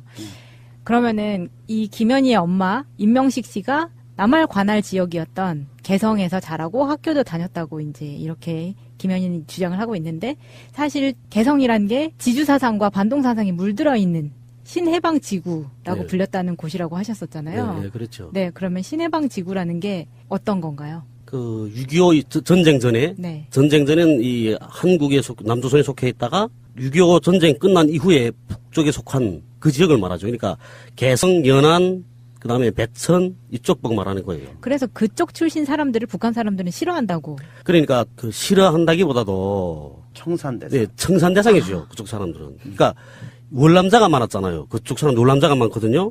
월남자가 많았고 대체로 이게 이 한국 쪽에 이게 친척들도 많았고 전쟁 끝난 이후에도 테러할라 끊임없이 들어왔어요. 그래서 밤이면 들어와서 배 타고 들어와서 공산당원들 죽이고 이랬거든요. 그렇게 했는데 결국 그게 그 친척들이 다 연결돼서 그렇다 해가지고 북한에서 뽑았어요. 그 사람들을 뽑아서 이주시켰어요. 저 북쪽으로. 그래서 함경북도 함경남도 이게 많거든요. 그런 사람들이. 그런 사람들을 뭐 북한에서 소개민이라고 해요. 그래서 소개시켰거든요. 그러면 만약에 이런 경우라면 김현희 주장과 같이 김현희 자기 어머니가 위가 쪽이 그렇게 됐다면 그 집은 청산돼서 이주 갔어야 돼요. 이미. 예, 이미 갔어야죠. 그렇게 되면 김현희 아버지는 뇌무성에서도 일할 수 없는 거예요. 그러니까요. 간부가 될 수 없는 거죠. 지금 김현희 아버지가 김일성 종합대학을 졸업을 하고 북한에 외교관도 했고 고위 간부로 지냈다고 하는데 그러면 이 아버지가 개성 여자를 그러니까 청산 대상인 사람을 아내로 맞이를 할 수가 있었던 건가요? 그런 여자를 얻지 않죠. 우선 첫째로. 결혼을 할 수 없는 네, 그렇죠. 신분 자체가 완전히 다르다는. 내 생각해보면 내가 김일성 종합대학 졸업하고 내가 앞길이 창창한데 그런데 내가 왜 여자 때문에 내 그 앞길을 막겠어요? 혹은 정말 사랑하지 않았을까요? 글쎄요. 그럼 정말 사랑해서 결혼했다면 네. 그러면 김현희 아버지 앞길은 다 막히는 거예요. 그러면 그저 평노동자로 살았어야죠. 어쨌든 말이 안 되는 거네요. 네. 그러면 수사 기록을 신부님께서 이제 모두 검토를 하셨다고 했는데 김현희의 노동당에 입당한 날이 여러 번 나온다고 합니다. 네. 그러면 거기에 김현희 노동당 입당일은 그럼 언제로 나옵니까? 네, 이 수사 기록을 펼쳐 보면요, 이거는 수사 기록이 아니고 어떤 조사한 것이 아니고 그냥 공상 소설이에요.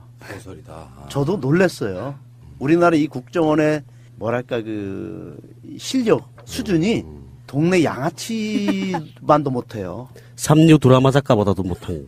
정말입니다. 이 수사 기록을 보면은 이건 수사한 게 아니라 그냥 김현희 데려다가 시나리오는 이미 국정원에서 다 써놓고, 응? 그리고 김현희는 국정원 안에서 그냥 그 안가에서 노닥거리면서 그냥 심심하면은 진술서 써주고 이런 식이었어요. 이건 안 봐도 수사 기록만 들춰보면 금방 나와요. 국정원도 저를 허위사실 유포로 고발했으면 좋겠어요. 진짜입니다. 내가 오죽하면 이 정도 얘기해요. 그런데 이제 노동당증 이 문제는 아주 중요한 문제 아닙니까? 노동당원은 아무나 될 수 있는 것도 아니고 정말 특수한 사람들 또 사상적으로 또 그 국가적으로 아주 그 지도자가 될 사람만 뽑는 곳이라고 하거든요. 그러면 노동당증에 대해서는 정확한 사실이 있어야 돼요. 그러면 노동당을 한 번 입당해야지. 어떻게 3번을 입당을 해? 제가 말씀드릴게요. 1980년도에 입당했대요. 그리고 그 다음에 또 다른 페이지에 가면은 1982년도에 입당했대. 또 다른 페이지 넘어가면 1984년도로 나와요. 이 3번의 입당 출, 그래서 제가 우리 홍영철 선생님 물어봤어요. 노동당은 입당, 출당이 자유로우냐 그랬더니 그렇지 않답니다. 당 규약에 과거에 있어서 출당시키잖아요. 아니, 출당시키는 당 책벌 중에 후보당원으로 내려놓는 게 출당 말고 출당은 제일 큰 처벌이고 네. 후보당원으로 출당되면 그다음 다시 복당하기 정말 힘들거든요. 그거는 평생에 한 번 있을까 말까 해요. 출당된 다음에 복당한다는 건. 그리고 두 번째는 처벌이 또 뭐냐면 후보당원으로 내려놓는 거예요. 후보당원으로 내려놓는데 후보당원으로 내려놓는 경우에도 당생활 그 내란이 2년이 지나야 돼요. 2년이 지나야 정당원 입당 심의를 다시 하거든요. 그러니까 그게 김현희가 만약에 뭐 해마다 그렇게 입당했다면 그러면 그 과정이 또 있어야죠. 내 무슨 일로 또 과언을 범해서 처벌을 받아서 후보당으로 내려갔다가 다시 입당하고 뭐 이런 과정이 있어야 돼요. 근데 그런 과정은 없고 그러니까 이 김현희가 입당했다는 그 입당 날짜도 제대로 모르고 이렇다는 거는 김현희가 당원이 아니라는 거죠. 그럼 노동당 입당이 그렇게 어려워요? 그렇죠. 그게 누구나 할 수 있는 건 아니에요? 누구나 할 수는 없죠. 이게 당에서 딱 검열해요. 그리고 노동당에 입당하자면 그 3명 이상이 입당 보증인이 있어야 되고 그 중에 정치 조직이 사로총 조직이 그때 당시엔 사로총이었거든요. 사로총 조직이 입당을 보증할 때는 사로총 조직이 입당 보증인을 대체해요. 그래서 한 명 사로총 조직과 다른 사람이 한 명이 보증만 있으면 되거든요. 사로총이 뭐예요? 사회주의 노동청년동맹. 약자죠, 그게. 그래요. 그런데 김현희는 사로총 조직 생활을 했다고 하기는 해요. 근데 어떤 방법으로 했다는 그런 내용은 없고, 네? 어떤 방법으로 어떻게 했다는 내용은 없고, 입당 심의할 때도 사로총 그 입당 심의했다는 말은 다 빠져요. 없어. 그런 말 없거든요. 그리고 내 이 탈북자 간첩 사건들 있잖아요. 네. 내 사건 기록에 탈북자 간첩 사건들 기록들이 있어요. 그 사건들 보게 되면 똑같아요. 김현희와 똑같이. 사로총 입당 심의했다는 말은 어디도 없어요. 그러니까 그 사람들이 당원이 아니라는 거죠. 당원증 번호도 몰라요. 심지어 어떤 사람은 당증 번호 자기가 6자리래요. 당증 번호는 7자리거든요. 근데 6자리래요. 그 6자리면 그 말이 안 되는 거예요. 차후에 이제 이런 식의 어떤 그 조작으로 의심되는 사건이 있으려면 정말 오랜 시간 동안 준비해야 된다. 네. 한두 개 들리는 건 그럴 수도 있잖아요. 네, 그럴 수 있죠. 근데 아예 북한에 살아본 것 같지 않은 느낌이라는 네. 건 좀 다른 거라고 생각이 들고요. 또 한 가지는 이제 노동당증을 소지했냐 안 했냐 이게 지금 핵심이 아니에요. 노동당증 번호를 알고 있느냐가 중요해요. 응? 난 알고 있거든요. 네. 머리 나쁜데도. 네. 5887273 이래요. 공개하셔도 되는 거예요? 괜찮아요. 이제는 뭐 날 출당시켰겠는데 뭐. 빨리 잊어버리세요. 그러니까 저는 이제 참 그 기록을 보면서 참 중요한 핵심 문제는 다 빠졌어요. 정작 우리들이 알아야 될 김현희 신원이 북한 사람이라는 것을 입증할 수 있는 거는 다 지금 빠져 있고 그냥 이렇게 어떤 부차적인 거짓말로 만들다 보니까 네. 지금. 그러니까 지금 이게 김현희 입당 연월이 중요한 게 아니에요. 김현희 노동당증 번호가 중요한 거거든요. 근데 왜 아까도 이제 그렇게 이제 우리 마차님께 말씀하셨는데 이것을 우리 이제 그 국정원에서 그냥 임의로다가 이제 좀 일본 말로 하면은 가라라고 하죠, 그죠? 자기들이 만들어서 허위로 만들어서 그냥 그렇듯하게 해도 상관이 없는데 왜 그런 걸 안 했을까? 그죠? 아까 고민증 번호도 임의로 그냥 기재할 수 있고 그렇듯하게. 네. 그런데 안 해서 그러면 왜 그러냐? 제가 이걸 생각해봤어요. 왜 국정원이 이것을 안 했을까? 김현희의 신원에 대한 이런 꼼꼼한 좀 번호 같은 걸 기재했으면 좋았을 텐데 근데 왜 안 했냐 봤더니 이유가 있어요. 국정원이 한번 당했어요, 된통. 임의로 만들었다가. 그게 뭐냐면은 1972년 11월 2일부터 4일까지 김현희가 남북조절위원회에서 남측 대표, 장기영 대표에게 자기가 꽃다발을 주었다. 화동 소녀다. 네. 그 화동 사진을 제시한 적이 있어요. 응? 네. 국정원에서. 네. 근데 그게 한 달 후에 북한에서 네. 그게 주인공 정의선이라는 여자가 낱낱이 다 그거 갖다가 자기가 확인시켰어요. 입증했어요. 저거 내 사진인데 왜 갖다 쓰냐 그렇죠. 이렇게. 그러니까 정의선은 더 정확하게 옆에 있는 친구들 이름, 어디 학교 몇 학년 몇 반 다 밝혀냈어요. 김현희는 그게 없었어요. 그래서 결국은 이렇게 물증을 내놓을 때마다 다 북한에서 반박하니까 이런 공민증 번호라든지 노동당지 번호를 못 간 거예요. 정확하게 자세한 거는 까지를 못하고. 못한 거죠. 그러면 김현희가 여기서 또 이상한 게 있는데요. 가장 중요한 그 칼기 폭파 사건 때 이제 중앙당의 지시를 받고 투입을 됐다고 이야기를 하는데 기록에 보면 설치한 폭약이나 이름이나 뭐 양이라던가 방법이라던가 이런 게 전혀 안 나와 있다고 해요. 7년 8개월 동안 차출되어서 중앙당에서 이제 이 대남 공작 훈련을 받거든요. 그러면 거기는 뭐 군사훈련, 또 정신 사상훈련, 최고의 정예 교육만 받는 거거든요. 그러면은 이 대남 공작을 위해서 받은 사람이 이 칼 858개 또 최고 지도자 김정일의 임무를 받고 지금 여기 투입되는 엘리트 공작원인데 그 사람이 자기가 들고 다닌 설치한 폭약 이름도 모르고 폭약에 대한 거 아무것도 알지 못해서 이것을 우리나라 경찰이 그걸 대신 그 폭약 이름을 대줘요. 그럼 김현희는 뭐 한 거예요? 그게 자기가 이야기를 안 하려고 하는 게 아니라 정말 모르는 그런 건 거였나요? 정말 모르는 게 아니라 이 사건이 누가 만든 사건이에요. 그러니까 김현희는 그 시나리오대로 움직였으니까 이걸 당연히 모르죠. 폭약이. 근데 국정원은 왜 최소한의 교육도 그럼 김현희한테 이런 거를 교육을 안 했을까요? 그 당시에 국정원은 상당히 모든 일이 다 주먹구구식이라서 시급했어요. 그렇죠. 13대 대선을 앞두고 긴급하게 공작을 하는데 구석구석에서 허점이 드러나는 거예요.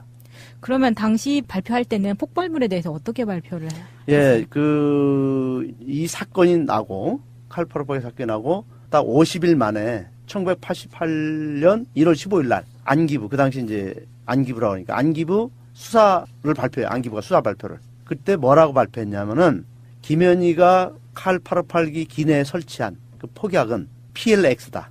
액체 폭약, 750cc. 그리고 고체 폭약 컴포지션 4다. 그러다가 이 폭발을 시켰다 그랬는데 이제 저도 이 폭약이 뭔지 몰랐어요. 그래서 이제 자세히 이제 이걸 찾아봤어요. 이게 뭔가 봤더니 이 두 개의 폭약은 다 미제 폭약이었어요. PLX는 피카틴이 그다음에 리큐드 익스플로시브 피카틴이라는 미국의 도시가 있어요. 네. 거기에 미 육군성 산하의 폭약 연구소예요.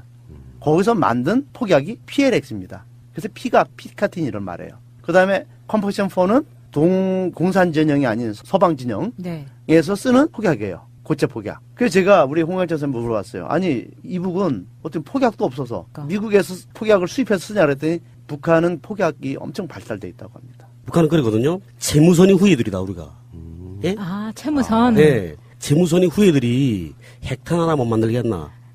이거예요. 자부심 쩌시는 분들인데. 네. 그런데 그 물폭약이라는 거는 북한에도 있거든요. 우리 그 무산강산이잖아요. 내 고향이. 네. 그 광산에 물폭약만 전문 생산하는 공장이 있어요. 큰 공장이. 광산에서 물폭약 쓰거든요. 근데 나는 그 물폭약을 밑재를 가져다 어떻게 구입했는지 자체가 우문이거든요. 그 밑재 폭약이라면 미국에서도 이게 강력하게 이게 규제를 할 거거든요. 근데 그걸 어떻게 그 당시는 지금과 같이 동굴 아파 사회주의 나라들이 다 무너진 상태도 아니었고 지금과 같이 이렇게 자유로운 그런 분위기가 아닌데 어떻게 구입했는 게 우문이에요. 근데 이제 더 우리가 참 황당한 것은 우리가 국정원에다가 질의를 했어요. 2004년도에 이 피카틴을 알아봤더니 미제 폭약이다 그랬더니 국정원에서 이제 그때 답변서가 왔어요. 사실은 김현희가 그런 진술을 한 적이 없고 네. 우리가 김현희가 그렇게 폭파했다는 얘기를 듣고 우리가 임의로 추정해서 그렇게 만들었다. 그러면 왜 안기부가 수사 발표할 때는 마치 그걸 쓴 것처럼 네. 그렇게 이 PLX와 컴포지션 4를 발표했습니까? 아니 국민을 기만하는 네. 거죠. 그러니까 국민들에게는 그것이 사실인 양 다 발표해 놓고 그다음에 나중에 뒤에 가서는 슬그머니 우리가 질의하면 그때서 답변서가 와요. 이런 식으로 이 사건이 국민들을 기만하고 속였던 겁니다. 그러면 이 3년 후에 안다만 해에서 잔해가 이제 발견이 되잖아요. 그때 네. 국립과학수사연구소에 감정을 의뢰했을 때 결과는 네. 어떻게 나왔었나요? 그래서 이제 이 1990년 그 3월경에 그 안다만에 이제 그 사고죠. 네. 그래서 한 61점 정도의 이 잔해와 그리고 여러 가지 물품이 나와서 그 수거에다가 그 안기부가 국립과학수사연구소에 네. 이제 폭파 흔적에 대한 감정을 의뢰했어요. 그래서 의뢰를 했는데 국과수에서 그 63점에 대한 걸 다 감정을 했어, 다 모두. 근데 한 군데서도 폭약 흔적이 발견되지 않았다. 감정 결과가. 그러니까 안기부에서는 그걸 가지고 국민들에게 네. 마치 자기들이 봐라 입증되지 않았냐라고 제시하려고 했어요. 그런데 국과수에서 폭약 흔적 결과, 감정 결과가 그렇게 나오니까 자기들 뻘쭘하잖아. 그러니까 폭파 사건이라 해놓고 폭파 흔적이 없어. 그러니까 그 기체 잔해를 해소해가지 않고 다 폐기시켰어. 고물상에. 이게 이런 식으로 그 안기부는 중요한 증거물, 물증들을 다 인멸시켰습니다.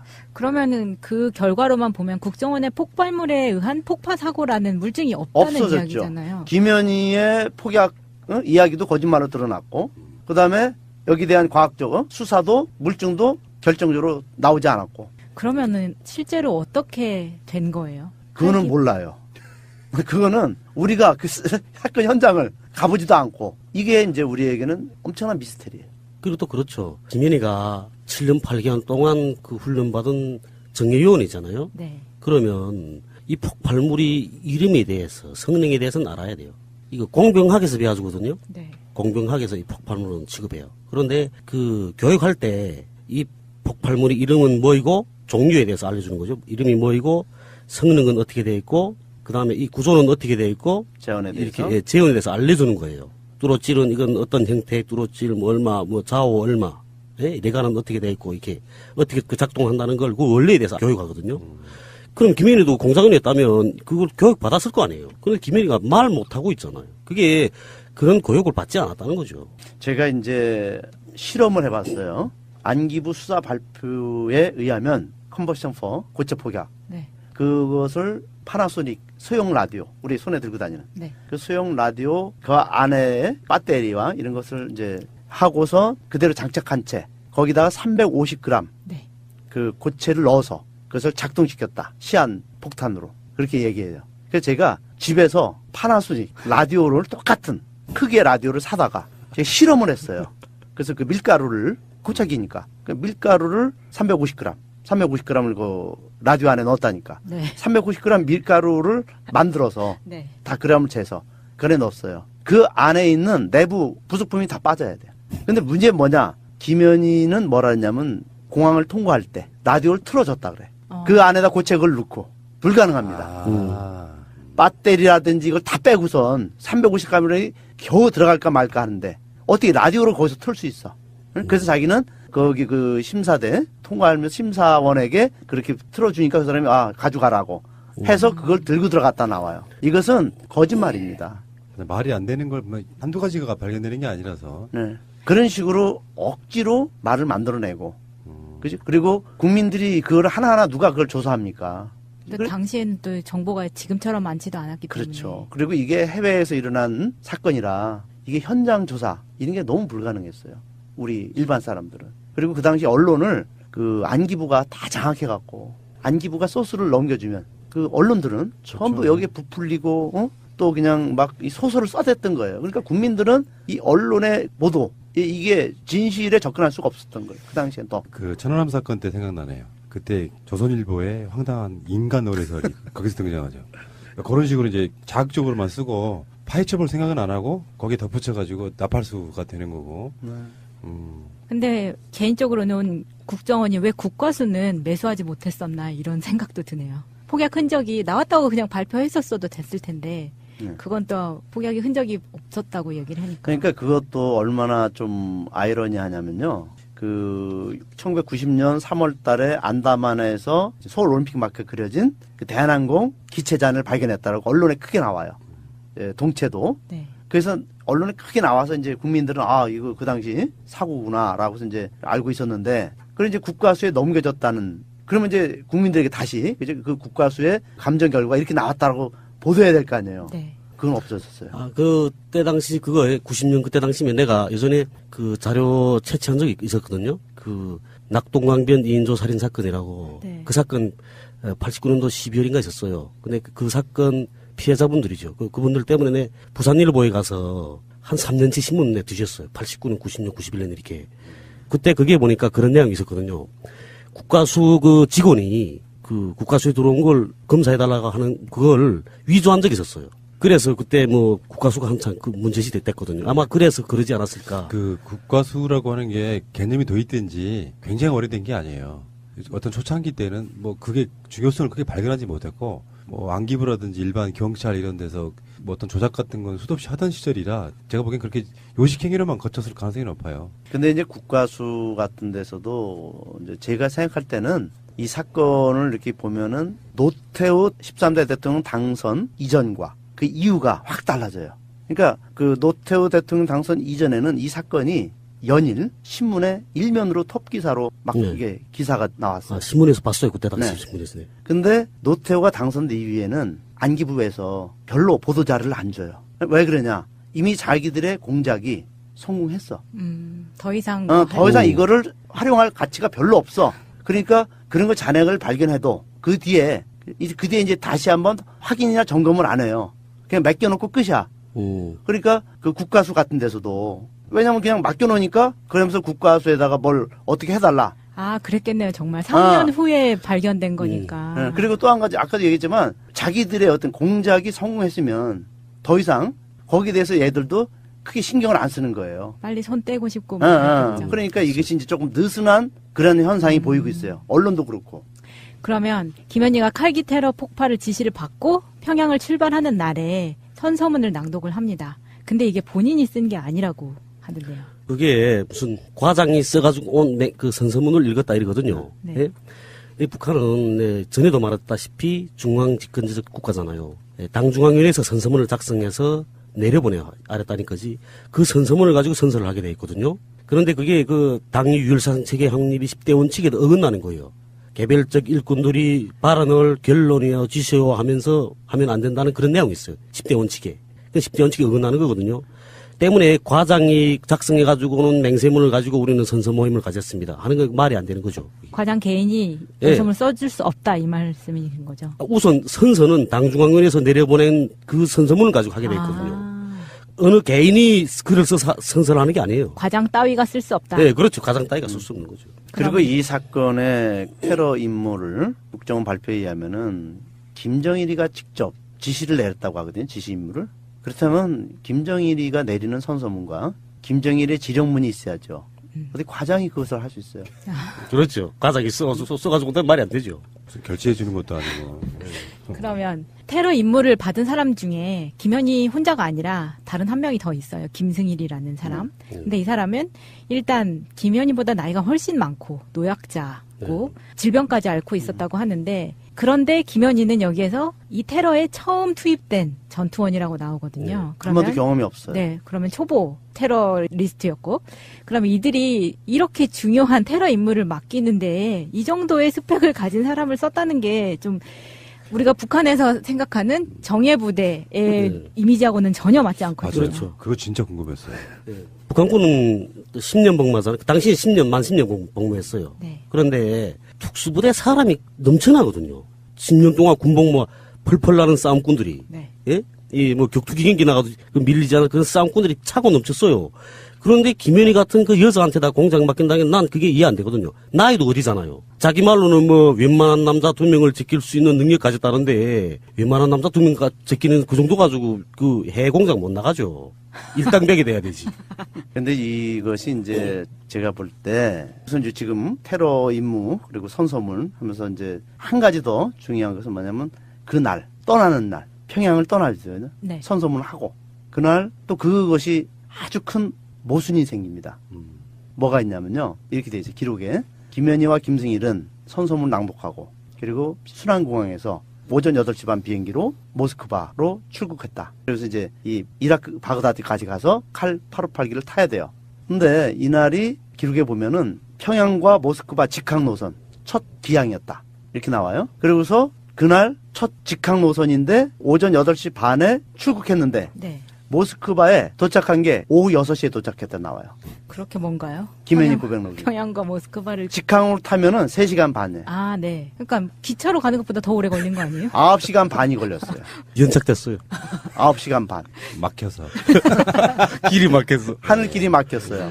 그리고 더 재밌는 것은 첫 직항 노선인데 네. 직항이라는 것은 뭐예요? 직접 가는 거 아니에요? 네. 쉬지 않고. 그런데 자기들도 이상한지 나중에는 중간에 이르크츠크라는 데서 기름을 얻기 위해서 쉬었다 그래요. 이게 그리고 그 당시에 ABC 시간표가 있어요. 국제 항공 노선 시간표. 이거를 확인해 봤어요, 저희들이. 이 노선이 없었어요. 평양과 모스크바 직항 노선이 즉 이르크츠크를 거치는 노선이 없었어요. 아, 이거 너무 확실한 팩트네. 네, 없었어요. 신부님 정말 고생 많으셨습니다. 세계 항공 노선 시간표에 나와요. 그날 없었습니다. 그러니까 모든 게 이렇게 다 상상, 공상소설, 추리소설, 팩트가 하나도 없어요. 다시 한번 말씀드리지만 30년 후에 저희가 앉아서 이런 방송을 할 거라고 생각을 못 했겠죠. 네. 그때 당시. 수준 없습니다. 네. 수준 없습니다. 그러면은 평양 출발이 아니면은 어디서 출발한 거예요? 그래서 이제 저희들이 추장. 김현희와 김승일의 여권, 그 여권 속에 들어있는 스탬프를 다 확인했습니다. 그때 출발은 일본 나리타 공항이었어요. 87년 11월 14일 일본 나리타 출국, 그리고 독일 프랑크푸르트 도착. 그렇게 스탬프에 찍혀 있습니다. 그것이 사실입니다. 아, 모스크바에 출발한 게 아니고. 네, 모스크바로 한 게 아닙니다. 그것을 누가 밝혀냈냐? KBS 유지열 PD가 일본에 직접 가서 그 스탬프를 확인하고 노선을 다 확인했습니다. 그러면요, 이게 뭐 섣부른 결론일지 모르는데 모든 사건은 그런 식의 명확한 증거가 있으면 재수사할 수 있잖아요. 재수사를 해야죠. 지금 신부님이나 뭐 여러 분들도 다 그걸 바라시는 거죠, 사실은? 그러니까 재수사라는 것보다는 재심을 해야 됩니다. 재심. 그 재심을 하려면 재수사도 필요하고요. 네, 근데 이제 재심은 이게 이제 대법원까지 가서 확정 판결 난 거기 때문에 김현희가 나는 무죄다라고 하는 재심 빼니 못해요. 이게 일사부재리에. 아, 본인이 나는 범인이 아니다라고. 그렇죠. 그거 빼니 못하게 돼 있어요. 그러니까 우리 재심 전문 변호사 박준영 변호사님 찾아와야죠. 그렇지 않으면 민들레 국가폭력 피해자들과 함께하는 사람들, 그 장경국, 김인숙 변호사님 찾아와서 재심을 신청해야 됩니다. 그러니까 지금 말씀하신 거 보면 김현희는 일본에서 출발했는데 정확히 말하면 국정원은 김현희가 일본에 간 적이 없다 이렇게 얘기하는 그렇죠. 거예요. 한 번도 일본에 간 적이 없다고 얘기하고 있습니다. 최소한 둘이 말이라도 맞추지. 이거는 너무 충격적이네요. 나리타에서 출발했다는 것 자체. 나리타에 출발했습니다. 예, 그러면요, 김현희와 김승일의 소지품을 보면 테러 임무를 수행하는 과정에서 관광지에서 사진도 찍고 증거물을 많이 남기는데 테러 작전의 기본이 증거물을 남기지 않고 범행 현장에서 신속하게 벗어나는 것이 당연한 것 아닌가라는 이런 궁금증이 생깁니다. 그렇죠. 아마 IS도 그렇게 테러 안 할걸요? 테러범이라는 게 증거를 남기지 말아야 되잖아요? 그 어떤 범죄자면. 그분들은 증거를 남겨야 되는 상황이었고요. 네, 그렇죠. 증거를 남겨야 되는 상황이었죠. 그걸 이상한 겁니다. 그걸 요즘으로 말하면 많이 쓰는 용어로 인증. 예, 인증을 해야 되는 맞죠. 거예요. 예. 그러니까 내가 여기를 갔댔고 여기서 이런 사진을 찍었고 어떻게 했고 하는 걸 확인시킬 필요성이 있었다는 거죠. 근데 김현희가 그렇게 말하기는 관광객으로 유장했기 때문에 사진을 많이 찍었다 이렇게 말하거든요. 그러면 관광객이 사진을 안 찍는다고 해서 누가 의심하지 않아요. 누가 의심하지 않거든요. 그런데 뭐 그건 말도 안 되는 거죠. 김현희 말은. 참 재밌는 분들이시라는 말이야. 아, 진짜 무슨 테러를 위해서 어디 잠깐 경유하는 거잖아요. 네. 목적은 테러니까. 네. 거기에 내가 갔어라는 인증을 계속 남겨야 되는 그 이유가 범인은 안 잡혀 정상이잖아요. 네, 그렇죠. 그러면 흔적을 남기면 안 되잖아요. 네. 근데 이분은 잡히셔야 되는 거야. 네. 내가 거기를 가서 네. 거기서 확실하게 거기서 내가 온 거야라고 잡혀야 되는 거야. 네. 이 정도 되면 솔직히 인터뷰하기가 싫어질 정도예요. 네. 그 가짜를 놓고 이렇게 계속 이야기해야 된다는 게 김현희 씨 출연의 기회를 드리겠습니다. 에이씨. 대한민국 완전한 대한민국 문재인과 손잡고 다시 하는 우리 대한민국. 끊지 마세요. 끊지 마세요. 여보, 무슨 술을 이렇게 많이 먹었어요? 콩나물국 끓이는 것도 이제 지쳤어요. 내가 지금 성과평가에 진급에 야근에 술 안 먹게 생겼어? 나가! 그래서 비아 바이오텍이 개발했습니다. 이제부터는 이너피스 릴렉스 프로젝트를 하십시오. 간에 피로물질이 생기는 이유와 그런 물질을 어떻게 하면 잘 배출할 수 있을까 연구하던 끝에 간 재생활동 시간이 숙면 시 최대 효과를 나타낸다는 것을 알아냈습니다. 잠이 보약입니다. 숙취 해소와 숙면 그리고 릴렉스 일석삼조 인오피스 잠을 잔다는 뜻의 ZZZ 릴렉스닷컴. 와, 좋은데? 그러면 여기에서 김승일이라는 인물이 궁금해지는데 네. 같은 바레인 공항에서 잡히고 나서 김승일은 여기서 독약 앰플을 깨물어서 자살을 하고 네.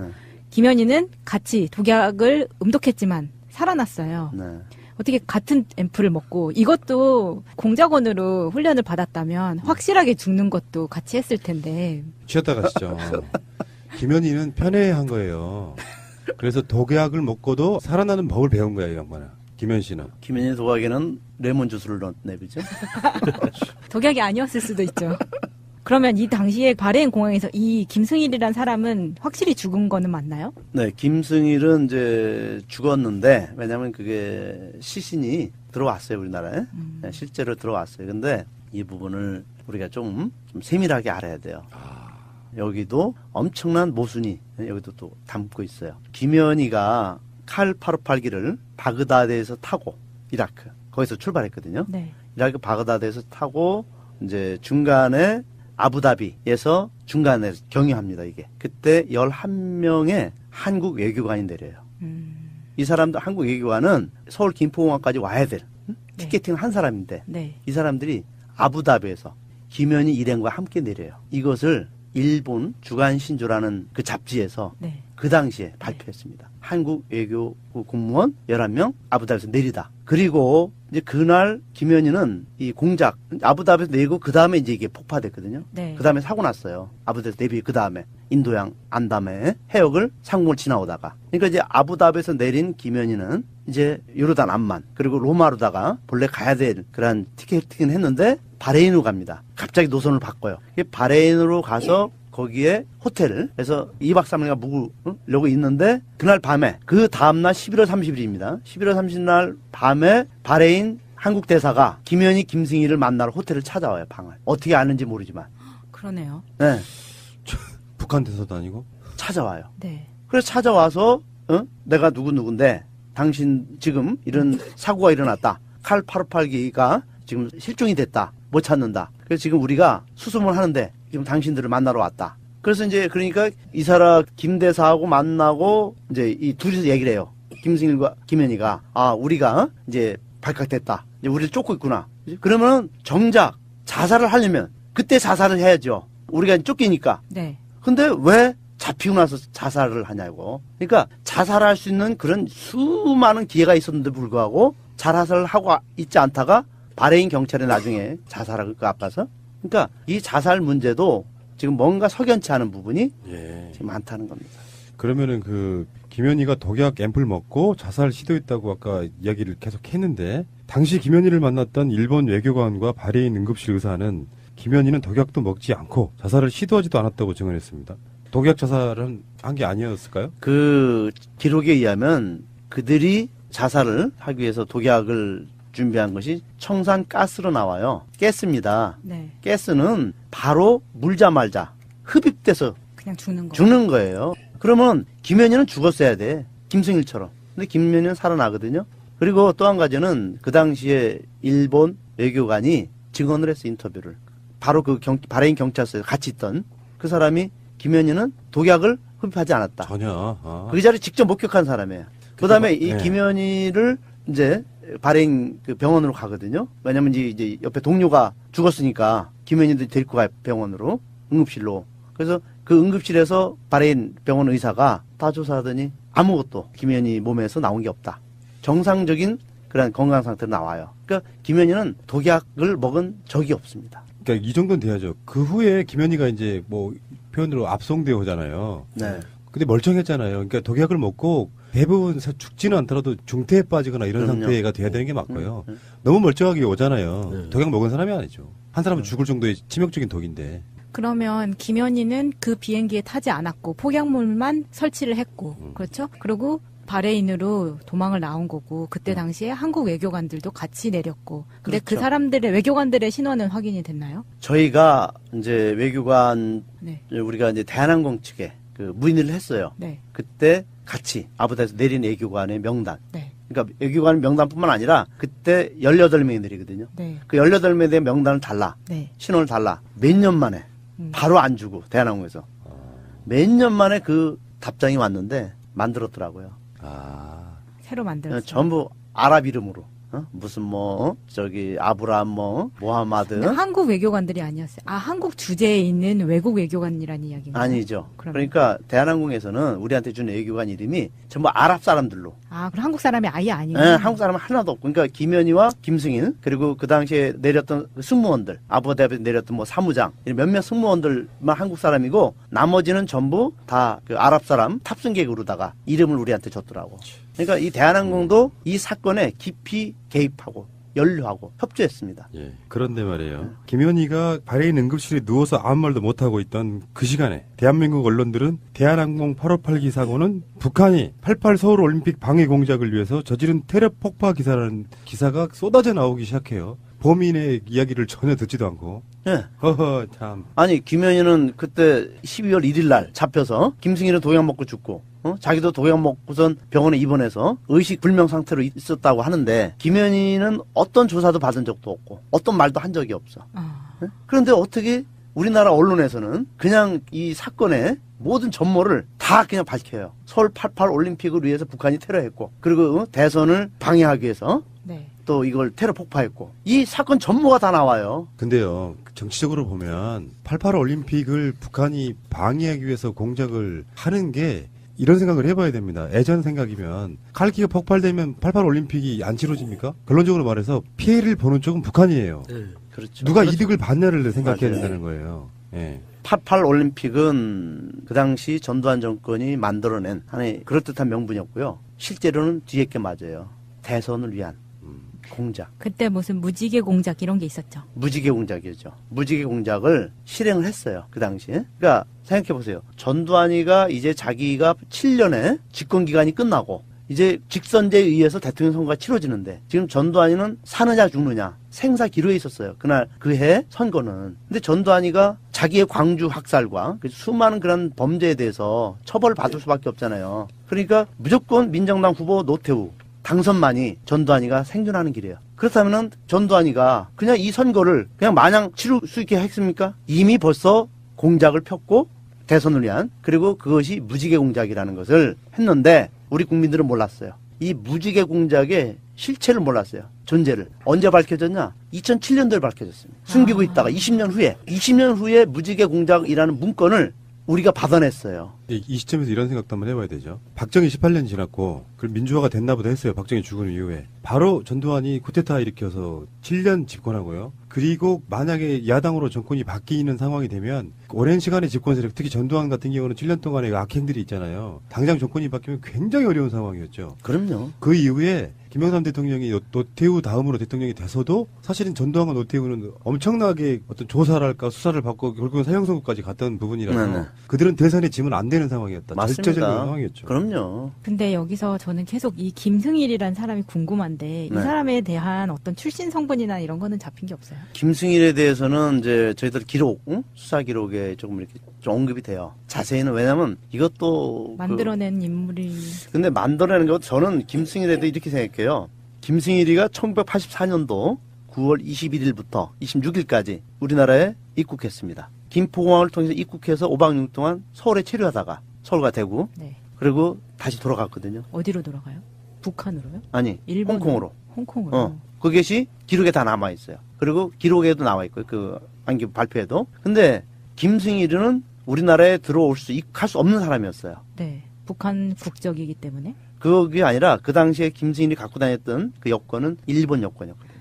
그러면 일본 여권은요. 네. 그 당시에는 한국과 일본이 그러니까 무비자 협정이 아직 안 맺은 때였어요. 그러면은 김승일은 당연히 한국 주일 대사관 가서 비자 신청해서 네. 허가 받고 들어와야 되잖아요. 네. 근데 얼마나 재밌냐면 김승일이가 프랑스 파리에 있다가 네. 바로 우리나라 서울로 입국해요. 아, 그러면은 뭐 파리에 있는 일본 주재 대사관에서 비자를 받은 것도 아니고. 아니고. 그러면 그래서 거기에도 더 재밌는 게 서울 프레지던트 호텔에 네. 서울시청 앞에 있는 그 호텔에 예약을 하거든요. 네. 파리에서. 네. 어떻게 예약하냐? 타이항공. 네. 태국 타이항공의 한국 여자, 우리 남한 여자. 네. 박경이라는 여자한테 전화를 합니다. 내가 한국에 언제부터 언제까지 머물 건데, 체류할 건데, 프레지던트 호텔에 예약해달라고. 그래서 중간에 한국 여자가 프레지던트 호텔 데스크에 연락을 해요. 언제부터 언제까지 누구누구 갈 거니까 거기다 예약합니다. 박경입니다, 이름이. 네. 이것은 김승일이가 어떻게 비자를 받았는지, 그죠? 네. 이것이 확인돼야 되잖아요. 여기에 대한 기록이 없어요. 그리고 어떻게 그런 한국 여자를 알았는지. 박경이. 네. 박경에 대한 참고인 조사를 해야 돼요. 네. 국정원은. 네. 여기 관련된 사람 다 있으니까. 네. 안 합니다. 박경희가 누구냐. 이것에 대해 안 밝히고 있어요. 지금도. 더군다나 1984년도 프레지던트 호텔 아닙니까? 이 네. 사건이 1987년도 일어났죠. 네. 3년 전에 그죠? 그 프레지던트 호텔의 예약 카드를 어떻게 국정원이 그것을 입수했습니까? 불가능해요. 왜냐? 그 당시 80년대에는 이게 전산화가 안 됐어요. 숙박계를 쓰고. 네, 숙박계를. 근데 그것도 그 카드를 보니까 그냥 그 데스크에서 예약 담당자가 찍찍찍찍 써요. 손으로 쓰면. 예, 그게 정자도 아니고 그냥 전화 받으면서 막 써요. 이거를, 그 카드를 국정원이 어떻게 입수했냐고. 어? 그 많은 호텔. 그래서 이거를 또 프레지던트 호텔이 버리지도 않고. 가지고 있었다. 예, 그것은 그냥 보면은 이것은 어떤 공식 문서도 아니고 그냥 버리는 카드거든요. 근데 이거를 국정원이 갖고 있어요. 그 정도로 치밀하게 가지고 있을 정도인데 박경희는 왜 조사를 하지 조사를 않고. 하지 않고. 그러니까 이런 것을 보면은 저는 그 김승일은 제 생각에는 84년부터 이미 국정원이 관리했던 그리고 여기에 3년에 투입한 네. 그러한 국정원 공작원으로 저는 파악을 하고 있습니다. 근데 김승일은 맞습니까? 나 그게 궁금해요. 김승일도 문제가 많아요. 왜냐하면 김현희 말은 항상 오락가락이에요. 그 기록을 보면은 이렇게 나와 있어요. 이제 그 검찰이 신문 조사할 때 네. 김승일은 실명입니까? 가명입니까? 그랬더니 검찰에서 그래요. 아, 김승일은 가명입니다. 실제 이름은 아닙니다. 이렇게 나와요. 네. 그 다음에 이제 몇 달 후에 김현희가 또 조사받아요. 그 수사 기록은 몇 번 조사받더라고요. 김승일은 가명입니까? 실명입니까? 그때 가서는 실명입니다. 김현희는 도저히 뭐가 진실인지를 밝히질 않아요. 예. 이분은 진짜 우리 방송에 꼭 한번 모셔야 되겠어요. 궁금해 죽겠어. 그런데 김승일은 죽었고 김현희는 살았잖아요. 네. 여기서 말하는 이게 영화에서 많이 본 건데 독약 앰플이라는 게 입에 딱 넣고 딱 깨물거나 하면 그냥 바로 죽는 바로 죽는 거라는 거예요. 거잖아요. 네. 그런 게 정말 북한에 있나요? 모르죠, 나는. 나는 그렇게 생각해요. 뭐. 본 적이 없으면 당연히 우리도 모르고 네, 모르죠. 건강청일도 모르지. 네. 독약 앰플 자살에 대해서는 어떻게 보세요? 난 그 책을 보고 하는 소린데, 김현희 쓴 책을 보고. 김현희가 그 독약 앰플 깨물었는데, 뭐, 무슨 청산가스로 되어 있다는 건지, 뭐. 예? 청산가리. 007 영화를 너무 많이 봤네. 근데 그것도 왔다 갔다 하니까 모르겠어요. 근데 어쨌든 그렇게 책은 그렇게 있어요. 근데 그래서 입안이 다 흘렀다고 해요. 예? 입안이 흘러서 밥도 못 먹었다고. 근데 또 다음 단락에 가서 또 뭐라고 말하냐면, 네. 용변을 보러 갈 때 경찰하고 같이 가는 게 정말 괴로웠다고. 그러니까, 어쨌든 뭐 먹었다는 거야. 용변 본다는 건 먹었기 때문에 쏘는 거죠, 그게. 근데 입안이 그렇게 흐르는데 먹어요? 우리 아이 저기 이 입에 쓰리라는 게 돋잖아요. 이게서 쓰리라고 그래요? 그런 게 돋게 되면 못 먹잖아. 그거 하나만 돋아도 못 먹어요. 그런데 입안이 독약으로 이렇게 다 해졌는데 밥을 먹었다는 게 그건 정말. 제 궁금증은 뭐냐면은 제가 아까 드린 말씀이랑 연관이 돼 있는 건데 북한이 1988년 9월에 열리는 서울올림픽 11개월 전에 테러를 저지르는 게 무슨 의미가 있어요? 의미가 없죠. 분석해줘 보세요. 그게 89년도에 북한에서 13차 세계 청년학생 축전했어요. 예? 그러면 북한도 13차 세계 청년학생 축전을 준비하면서 굉장히 많은 돈을 들여 준비했거든요. 그러면 그 축전에 더 많은 사람들이 와야 돼요. 더 많은 사람들이 와서 정말 북한의 말 맞다나 사회주의 조국의 우월성에 대해서 널리 선전해야죠. 그런데 올림픽 그게 아무 관계도 없는 비행기를 폭파시키면 북한의 이미지만 더 나빠지잖아요. 그렇죠. 그러니까 그 북한 입장에서는 하나도 필요 없는 짓이에요. 쓰잘데기 없는 짓이거든요. 그리고 정말로 88 올림픽이 뭐 비행기 폭파했다 해서 이 올림픽이 안 열리는 게 아니잖아요. 올림픽은 열려요. 북한은 욕만 직사게 먹는 거예요. 네, 그래서 그러니까 바보죠. 실제로 북한에서 남한을 대상으로 테러를 그렇게 부추기고 용병을 만들고 그런 건 안 그래요, 북한이. 북한은 그 우리 군인들 그 교육하고 하는 것도 남조선 인민들은 조국 통일을 위해서 쟁취해야 할 우리 혁명의 동반자다.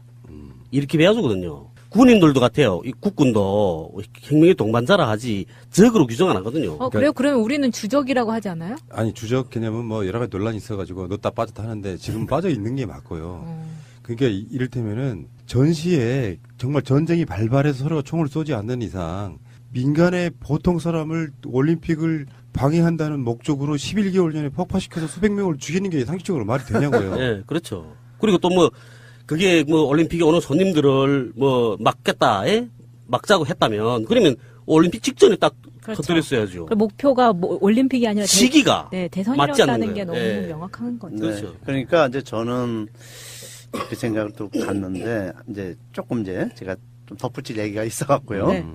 김현희가 1990년도 4월 12일인가 이제 특별 사면을 받아요. 대법원에서 사형 확정 판결을 받고 15일 만에 특별 사면을 받아요. 노태우로부터. 그때 이제 김기춘이가 검찰총장이었고, 그래서 다 이제 또 김기춘이가 김현희를 열심히 뒷바라지해주는 사람인데. 참 키다리 아저씨 같은.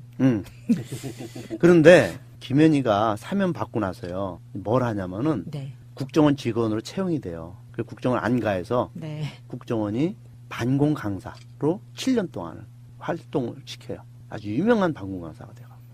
그래서 자기가 이렇게 테러범이다. 또 북한의 이런 만행 이렇다. 김정일은 누구다. 마치 북한에 대한 어떤 전문가인 양, 또 북한의 그런 천인공노할 만행을 막 이렇게 폭로하면서 돌아다니면서 1년에 100회 강연을 다녀요. 그럼 뭐 3일에 한 번씩 했다는 이야기. 네, 1년. 그러니까 뭐 기업체, 군부대, 학교, 경로당 안 다닌 데가 없어요. 돈 굉장히 벌었겠네요. 뭐 돈은 돈방석에 앉았죠. 근데 이제 그 다음에 개신교, 큰 교회 같은 데 많이 가요. 대형 교회.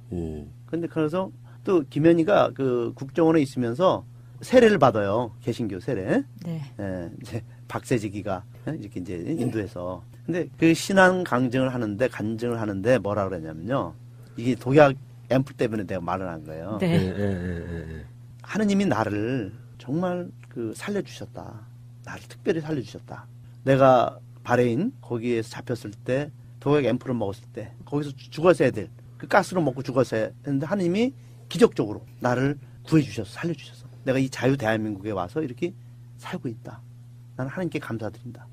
그 다음에 내가 사형 판결을 받았는데 하느님이 나를 살려주셔서 내가 사면을 받았다. 그래서 내가 여기 지금 행복하게 살고 있다. 그럼 거꾸로 이 115명 이 죽은 분들 115명의 희생자들 그럼 이 사람들은 하느님이 저주해서 하필이면 200일 타서 다 죽었나요? 그리고 거기다가 또 자기가 설치한 그 폭약으로 죽었던 사람들은 그럼 어떻게 된 거야?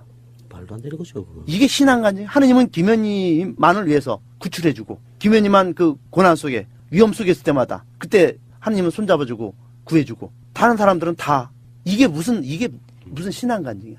이따위로다가 신앙간증하면서 김현희가 돌아다녔어. 이거는 신앙인으로서 자기가 자기의 그 잘못을 부끄럽게 여기고 반성하고 사죄하며 살아야 될 사람이 이렇게 하느님이 나를 구해줬다고. 그러면 30년 동안 남편을 잃고 또 자식을 잃은 이 수많은 가족들에 대해서는 김현희가 어떻게 얘기할까? 이 사람들은 어떤 사람들? 이런 식으로 김현희는 양심을 팔아먹고 신앙의 이름으로 하느님을 팔아먹고 이렇게 다녔던 사람이에요. 이게 아까 독약 앰플이 그래서 연결이 되는 거예요. 자기는 하느님을 살렸다고. 여기에 이것을 마치 김현희가 하느님이 구출해줬다는 것을 또 뒷바라지 중에 누구냐? 월간조선 편집장 조갑재예요. 조갑재와 정우승 시인 있죠. 네. 오. 조갑재와 정우승 그 사람이 둘이서 김현희의 하나님이라는 책을 출판했습니다. 거기에 이런 내용이 다 들어가 있어요. 하느님은 김현희의 하느님이다. 이런 비상식적이고 이런 몰상식한 이런 나라를 만든 그 인간들이 누구예요? 김현희, 조갑재, 김기춘, 전두환, 노태우 아닙니까? 이 사건은 그들이 자신들 살겠다고 만든 엄청난 공작 사건이었어요. 아이고, 홍각철님. 네.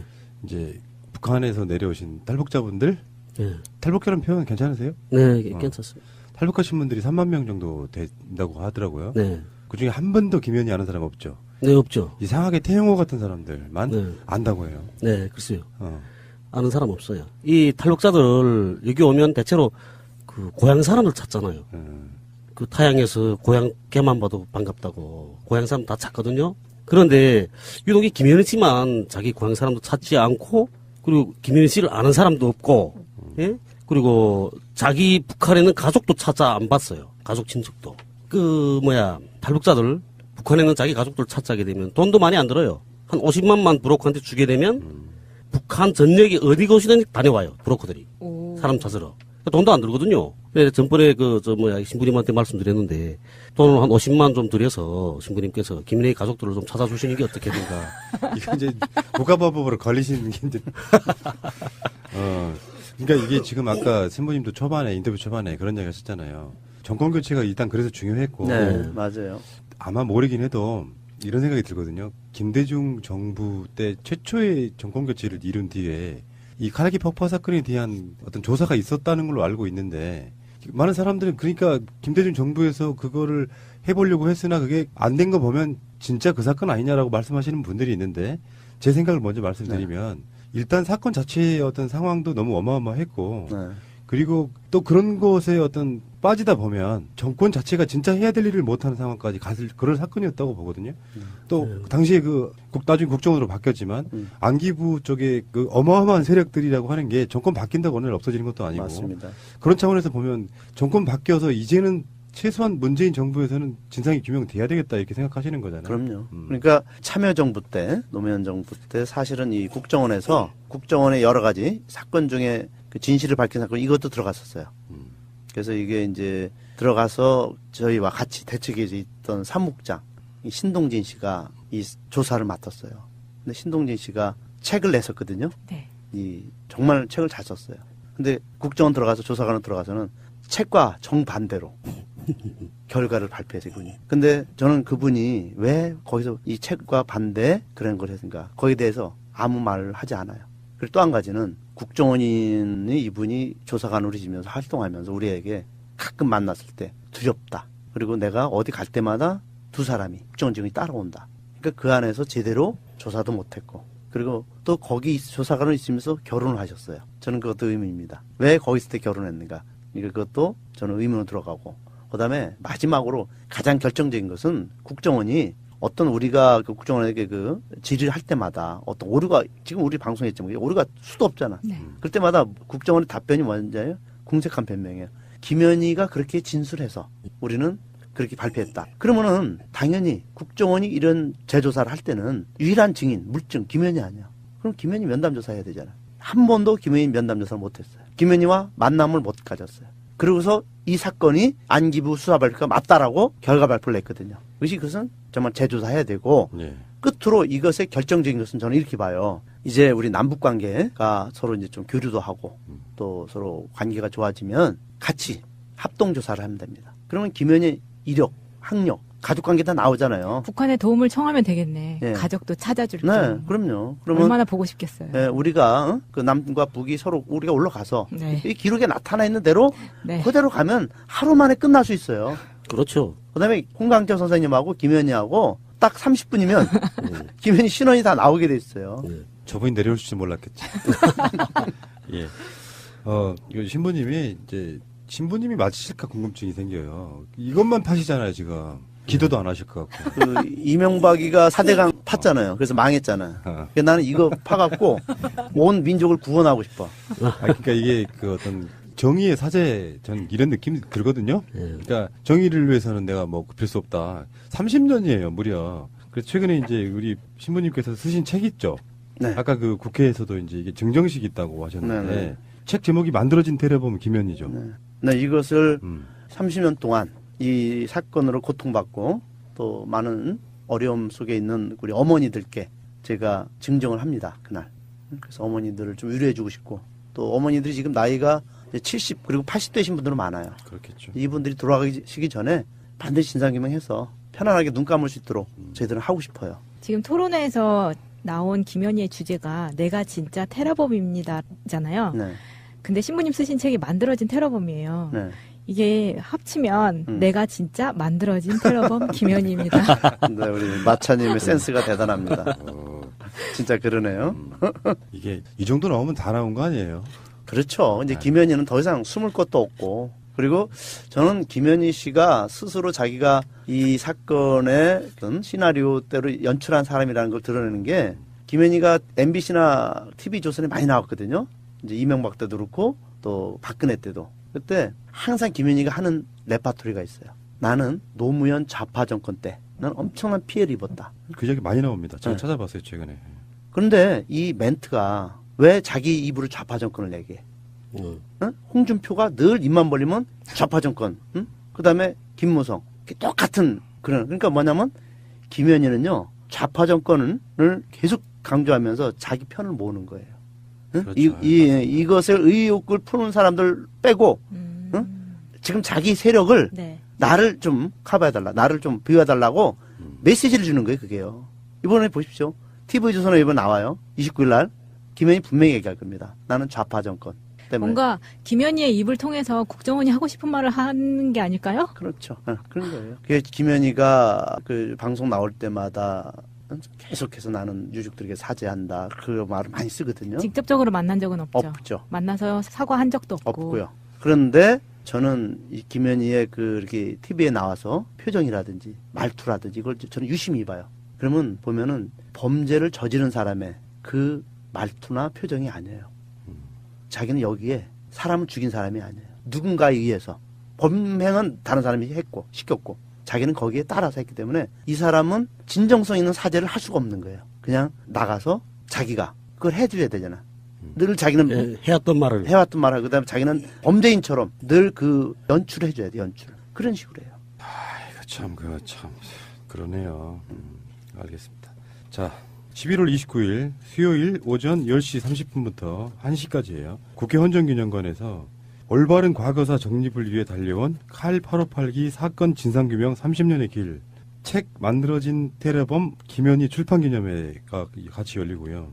일종의 이런 거겠네요. 30주년 동안 밝혀지지 않은 진실에 대한 진상조사를 재촉구하는 그런 그렇죠. 자리가 될 것 같습니다. 맞습니다. 저는 가족분들도 그렇고요. 최근에 세월호가 유가족들 보면서 제가 아까도 그런 말씀 드렸잖아요.